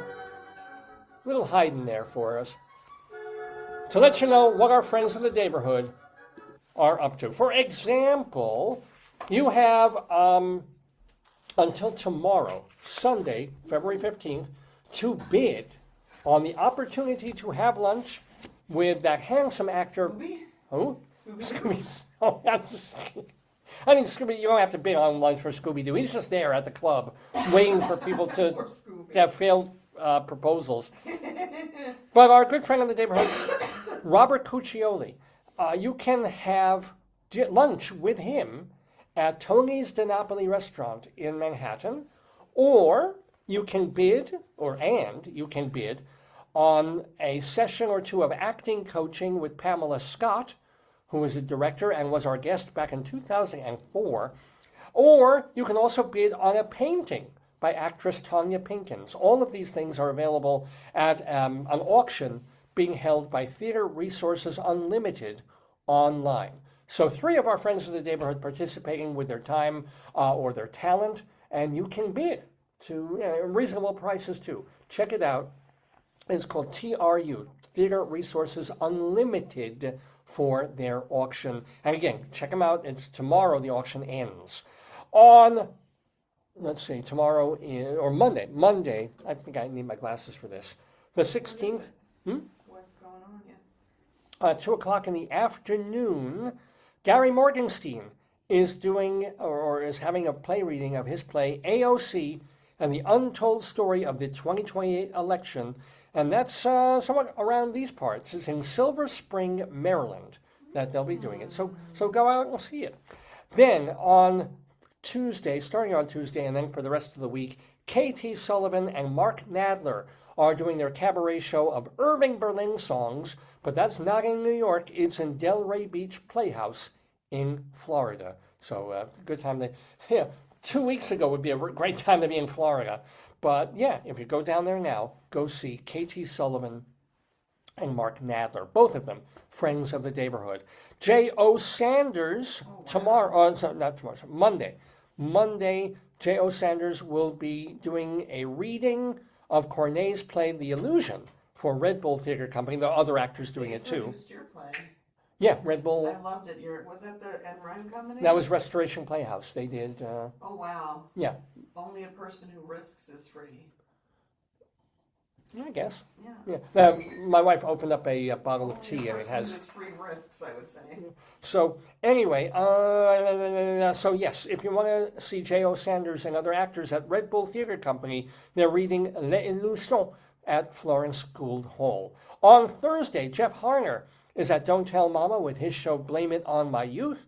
And then playing now through tomorrow, Melissa Errico is doing Lost in His Arms, a cabaret performance at Birdland. Michael Tucker, this is your last weekend to catch his very popular play, A Tailor Near Me. It's being done now at Florida Studio Theater in Sarasota. I'm sure it's going to have a bunch of other productions in other towns too. In London, our friend Henry Naylor has his show, Monstering the... can't talk after 3 hours. Monstering the Rocket Man. And that is at the Arcola Theatre in the UK, now through the 21st. Now through the 22nd, off-Broadway, it's Just Desserts, a musical bake-off with our friend Clea Blackhurst. That is playing, where is that? Is that the AMT or is it at... Yeah, it's at the AMT. Now through the 1st of March, Jose Rivera's play, Look What Crashed Through the Portal and Ended Up in Brooklyn. That is at the Chain Theatre, off-Broadway. And through mid-April, David Cale's play The Unknown, starring Sean Hayes, is going to be at the Studio Seaview Theater over on West 43rd Street off-Broadway. Reminding you that Vicky Quaddy, well, we told you. She wrote to us earlier in the show.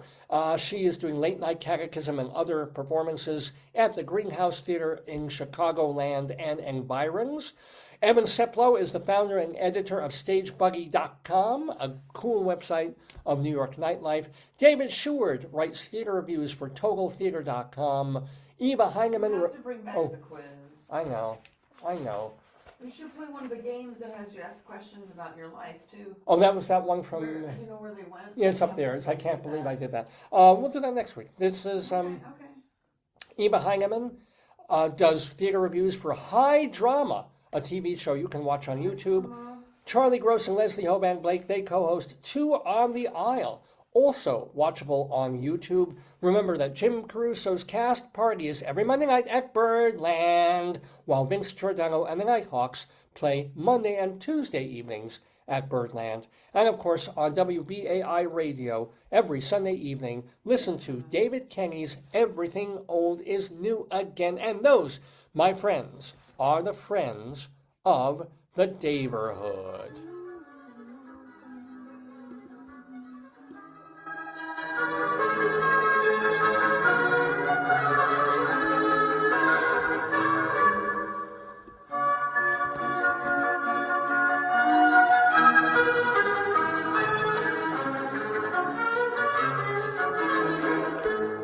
Thank you, Hayden. Okay, it is about 10 minutes to noon Eastern Time here in the Daverhood. Dave Lefkowitz here with you with our... This looks like dandruff to me, but it's not. It's where the button... Oh, it's beautiful. It's the contrast. I love that shirt. I think nice. You can wear so many colors, you know? Well, because I'm a writer, I'm well-read. Well, if you want, what we could do is we could go, like, tomorrow and go to, like, the Great Cuts and have someone cut your hair. You need a good men's barber. We should go to the place across from Mom's. Maybe. That barber shop. You need somebody who can cut curly hair and make it pretty. Because curly hair is hard to cut. I probably should do it. It's getting a little bit. Who was that professor on, or the science teacher at Archie Comics? Was it Professor Flute Snoot? There's Flute Snoot. You're beautiful, honey. Well, thank you. Thank you so much. Don't let anybody take your sunshine. Nobody puts baby in a corner. That's right. Well, sometimes you do when you spank me, but it's different. Anywho, we have a couple... I would never spank you. You're so pretty. I would never spank you. Thank you very much. Canoodle, yes. Spank, no. Thank you. So we've done almost everything. We've done story time, Greeley Times, Dave's Big Dictionary, Rabbi Sol was here, Bunyan Watch we did, we have our Colorado Limerick of the Damned left, and also a long time coming, almost a year and a half, since our last wretched pun of destiny. We have a new one. So, hun, do you want to choose or should I spin the wheel? Spin the wheel. Oh, want me to spin Do you have the wheel? Where's the wheel? Where's the wheel? Where's the wheel? A wheel! I have it by you, Buppy. Wheel! Look on your side. Oh, no, I have the Yule Log. What happened to Wheelie? I'm not sitting on it. Hold on. Let's look carefully. Put it back in the box? I don't think so. Oh, no, here it is. Oh, I've got it. Sorry. Just give it a real, Too many things. A real good spin, Okay, honey. so, should I... Well, it doesn't do an either or, though, so I can't do... Should I do Wretched Pun of Destiny before or Colorado Limerick of the Damned? I will get back to you. Should I say, which should I... Okay, ask again and do it again. Should I do Wretched Pun of Destiny first rather than our Colorado Limerick of the Damned? Ooh. What does it say? Oh, it's right. Great suggestion. Okay, great. Yes, that's a yes. That's a yes. All right, here we Are go. you cold? I can put the Yule Log on for you if you feel Ooh, cold. I know, my hands are chilly. Yeah, you want the Yule Log? I also have to pee really bad because I've been sitting here for 3 hours. Oh, no. And this noise isn't going to help. Nor is the capybara. Oh, no, don't do that one. Oh, boy. Anywho. Because the capybara sitting in the water. Oh, this is... Wait. Thank you, Cappy. All right. Here we go. we are going to do a brand new. And next time you should talk about Debbie's is on. We should do Debbie's cakes for Are they? 2026. Yeah, What whole ki- series of them. Oh, tell me. So I'll No, doing no, that. do it next time. All right, you'll tell me because I haven't heard about Look this. it up, yeah. Little Debbie, the Little Debbie So cake. what I do is like Yeah. I check your Facebook, and then I look here, and then if you just like if you search Google, all of this is going to be the current thing. So Yeah. What? you keep dropping all my stuff, David. It's like New York Times Connection Answers, Aurora Borealis. There's a Cricket World Cup, Rookie Northcast, Romeo Shakur, Library Passport Services. Like it tells you what people are looking up. And one of the things they were looking up was the lineup of the new Debbie's cakes. I think I need to write because that showed them this. You dropped this twice for me. Well, So- where is this? Oh, it's a typewriter. Yeah, it's They're right on my appropriate. thing, so it dropped twice. So maybe that means we need to write today. All right, I'm down But with I that. think the Debbie's cakes. I'll show you if you want to see it. What's the new lineup of Debbie's cakes? Are they Little Debbie's or just yeah, Debbie's? Little Debbie's. Yeah. Little Debbie's. Okay, yeah. Oh wait. Little Debbie's new snack cakes.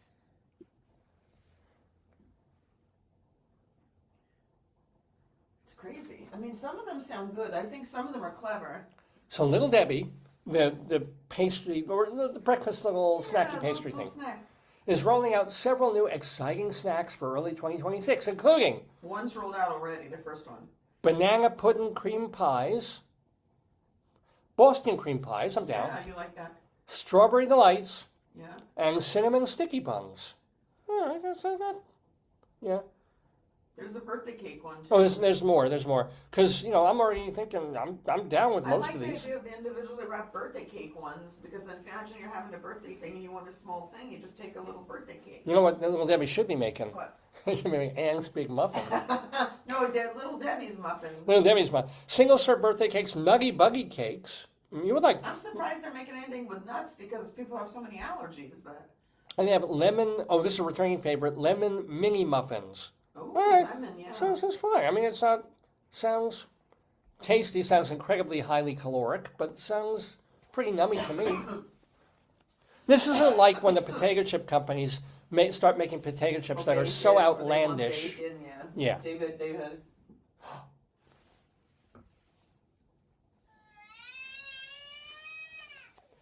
When potato chip companies do what? David. No, nothing. But no, they start making. Give him the ketchup. Just give him the ketchup. Yeah, okay. There's chips that aren't made out of potatoes at all. Oh, hello, cat. Oh, hello. Mom. Give him Oh, his- they're canoodling. Does he want to play his here? Give him, he can play his little. He likes to do this when he's He likes sad here. Here, With the here, little potato. thing This in will. his hand, he can- All right. Oh, I Can can't. you use it? Oh. There we go. Thank you. We do have our special xylophone. So, what song would Potato like to hear? No, it just amuses him when he sees it because Oh. it's red. He gets you distracted. Oh, because he doesn't like this part. He likes the back. Yeah, he just. Oh yeah. He thinks it's a great musical instrument. Uh-oh. No, David. No, He's no, no. canoodling. No, don't let him eat it. He'll get sick. It's He's not eating it. They're canoodling now. It's like, yeah. That's so Yeah. loud. Oh, yeah, baby. Oh, I'm going to peel. I don't even know. Anywho, it is time, excuse me, You okay? for the first time in a very long time, for the wretched pun of destiny, which is simply a very short, tiny little flash fiction story that is capped by a horrible, stupid, egregious pun. They're usually not filthy and disgusting like our limericks are, but they're still really, really bad. It's the wretched pun of destiny.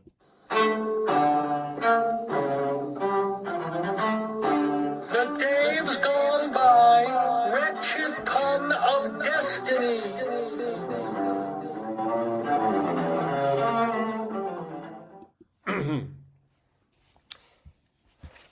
At the height of their fame, Jackie Gleason, Dick Van Dyke, and Andy Griffith are given the opportunity to go in a time machine and be transported back to the medieval era.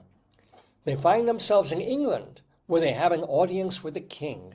So they try to explain the wonder of television and how their shows are telling the same kinds of stories the king would read in books or see in theater. So your programs are all in America, says the king.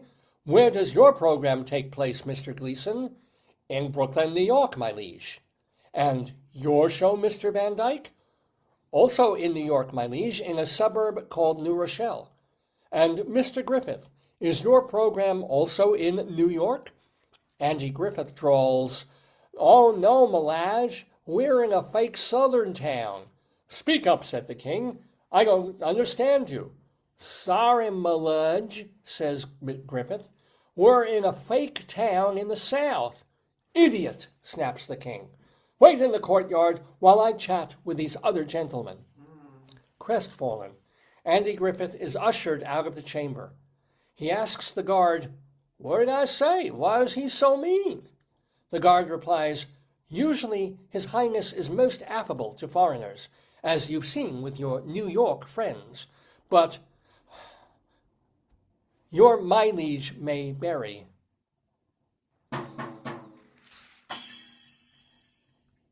Get it? Your mileage may vary. Yeah, your mileage may vary. Yeah, that's unfortunate. That's very unfortunate. That's why they call it. That's why they call it a wretched pun of destiny.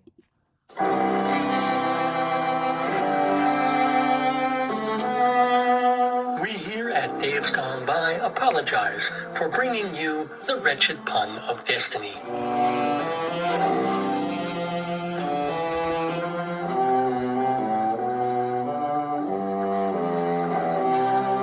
See, your mileage may vary. All right, it's noon Eastern time here in the Daverhood. I'm Dave Lefkowitz. That's my darling and adorable wife. You are you. Happy Valentine's to everybody. Can we go? Can I let you go off to start your day? Not yet. Not yet, because we have one more item to share with you on this Valentine's Day, our V-Day show, February 14th, 2026. And it is, we usually do save it for last, our Colorado Limerick of the Damned. This one, Oh, show me. Horn, I think, is he going to appear? What is that? Is he going to appear? Oh, bag album covers. I love them. Is he going to appear? Yeah, I hope so. He's got the flowers for V-Day. Yeah. Look at him. Look at him. Yeah. Guido Horn. Guildo Horn. Mm-hmm. Yikes. You know what's interesting, David? What? They have a whole thing at Lowe's or Home Depot where they have wooden flowers, roses, and they're so beautiful. Oh. They're selling out like crazy. Let me show you. Yeah. Wooden flowers at Lowe's or Home Depot trend.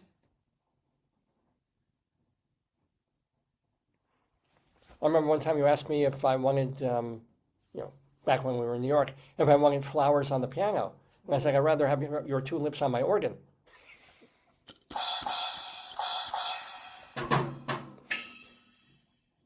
They're popular.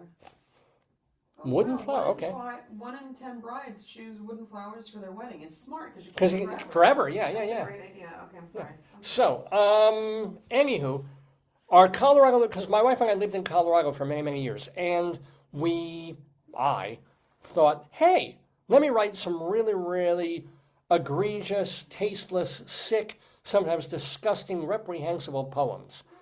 Each one about a different place in Colorado, a limerick, a 5-line little poemette. And I started doing it, and I couldn't stop doing it, and I haven't stopped doing it in all the years now, probably a decade, that I've been doing these Colorado Limericks of the Damned. We have a new one today for Clayton, Colorado. I'm going to tell you a little bit about it and then read you our Limerick of the Week. A limerick is a comic verse of 5 lines, in which lines 1, 2, and 5 will end with words that rhyme, and likewise verses 3 and 4 also end with words that rhyme. So this is a limerick. Rocky Mountain.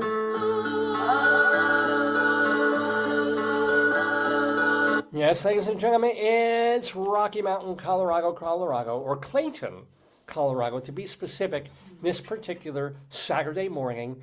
Clayton it's a neighborhood in northern Denver, and it's named for what was the George W. Clayton Trust and College. See, George W. Clayton was this philanthropist and he left his estate to found a boys' school. Sounded like a really great guy, really nice guy. Of course, Clayton, back in the day, had a stipulation that the school help only, quote, white children of good character, unquote.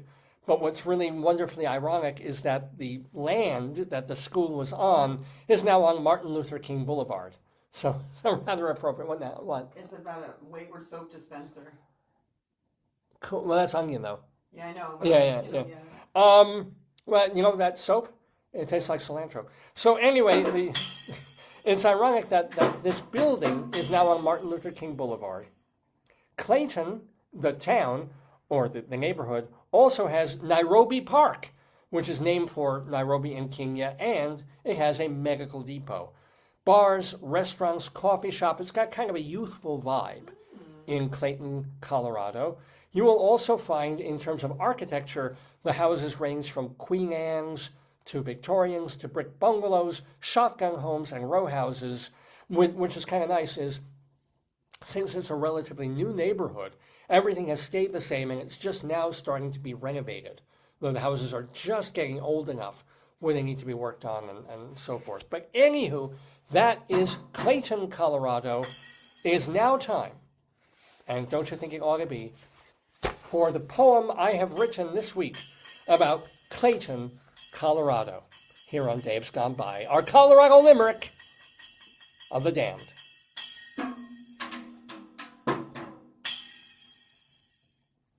A luckless young fellow from Clayton was dumped by the girl he was dating. He now spends his nights in bars picking fights, then sitting in jail masturbating.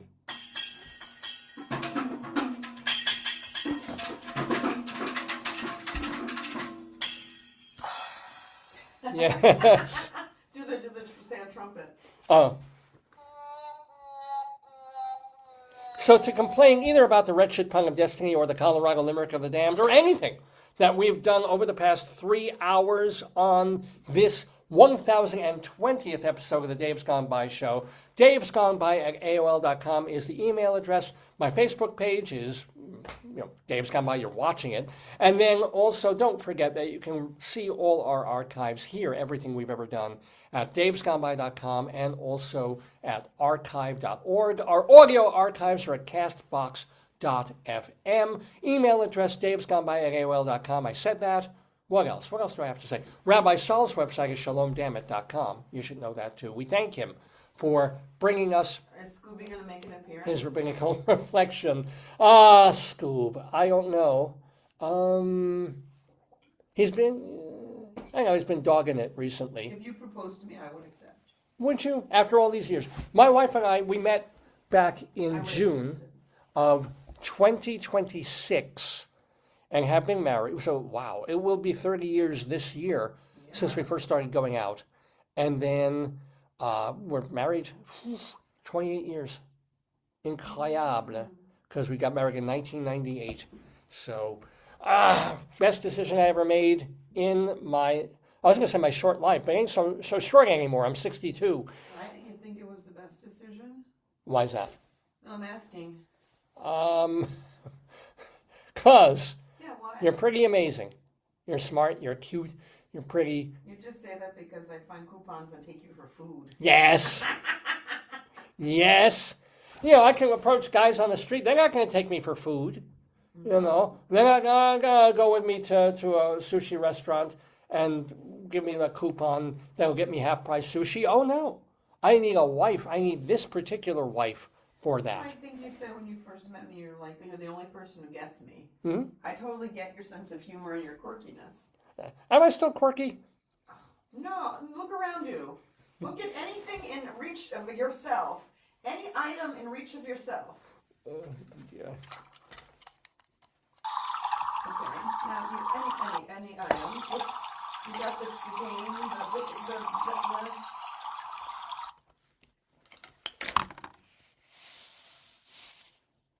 Yeah, okay. All right, you may Would you like to have a have point. the crystal ball predict how quirky you are? Let's do that. Yeah, that will be our last item on the agenda because we're done. The show, somehow we made it through the show. I do want to say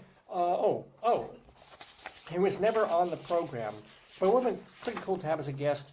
We lost this past week. Bud Cort passed away. I know a lot of people are making a thing about James Vanderbeek, but I never watched Dawson's Creek or whatever show he was on.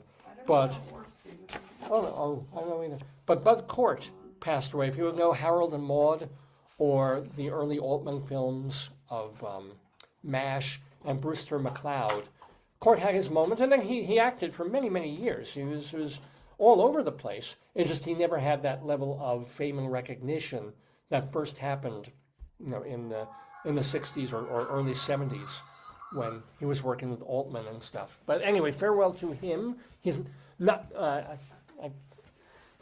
Okay. You press the ball down on it. I beg your pardon. Here we go. So what am I asking? Or is this just what? The funny stuff.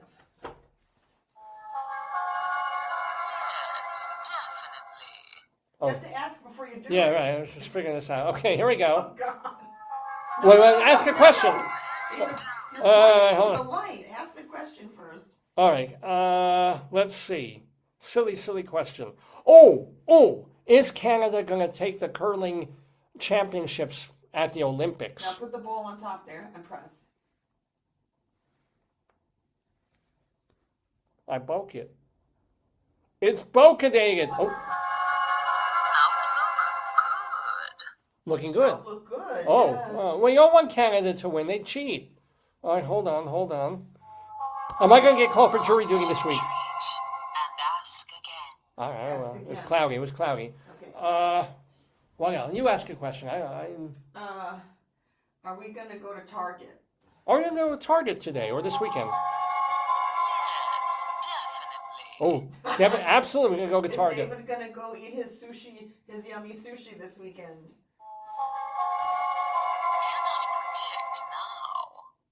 What? Can't predict now. Do it again. Well, how hard is it? Ask Either I'm going to get sushi or not. Am I? Get a sushi this weekend. All right, I'll settle for it, most likely. I may go for some. My tummy may want steak instead, or something else. So most likely, though, there's some sushi in my future. Ask more stuff. Ask more stuff. Are we going to get really good snow melt today? Because we're going to go up to almost 50 degrees. Not a doubt. Yeah. So okay, I'm down with that. What's a more silly question? Let's see. Can I do it? Yeah, this should be yes or no. Should I get a haircut from a real haircut place? Ask again. Well, that's not fair. If she can't predict now, how is she suddenly going to predict in a minute? Like, Yeah. Say, should you get a haircut from a cheap haircutting place? Yeah. So should I just get a gardener to take some shears to my head? Don't count on it. Whoa! She likes you. My golden locks will stay Yes, she said don't count on it. locked in. Okay. Well, it's 12:15 Eastern Time. I think it's about time to wrap things up here in the Daverhood. You've been watching the 1,000. Oh my God, I can barely move. The 1,020th episode of the Dave's Gone By program, and we should be here next Saturday, same time, same Facebook station, with the 1,021st episode of Dave's Gone By. Until then, no, we've covered. We really have. So, absolutely happy Valentine's Day to everyone out there. Whether if you're a singleton, that's fine. Do something that you love. Love yourself or have Valentine's Day. Yeah. Grab some Vaseline and love yourself. Or spend the day doing something you really, really enjoy and love doing. That's as important as anything else. So happy. If you have a galentine, a palantine, spend some time with them. Doesn't have to be a particularly romantic-y love match. Just make it a good weekend. Enjoy the weather too. And honey, you are my great love of my life. Me? Yes, you. Or Scooby. He's just a snack. Thank you very much. Yeah. I do love you too. I love you too. Look, And- what does my card say? Oh, yeah. Well, I'm not going to read that. It says, Oh, yeah. I read the front of the card. Here, we can pull it down. What can I read in no, public? don't just show them. Don't Yeah, read the there's outside. just the thing. I clucking love you. Aw. I love you, David. And love all of you for watching and talking about the show, sharing the show, watching segments over and over, going to our YouTube page, our Facebook page, whatever. All the love that you bring to this program, I bring right back at you on Valentine's Day. And gone by. Days gone by.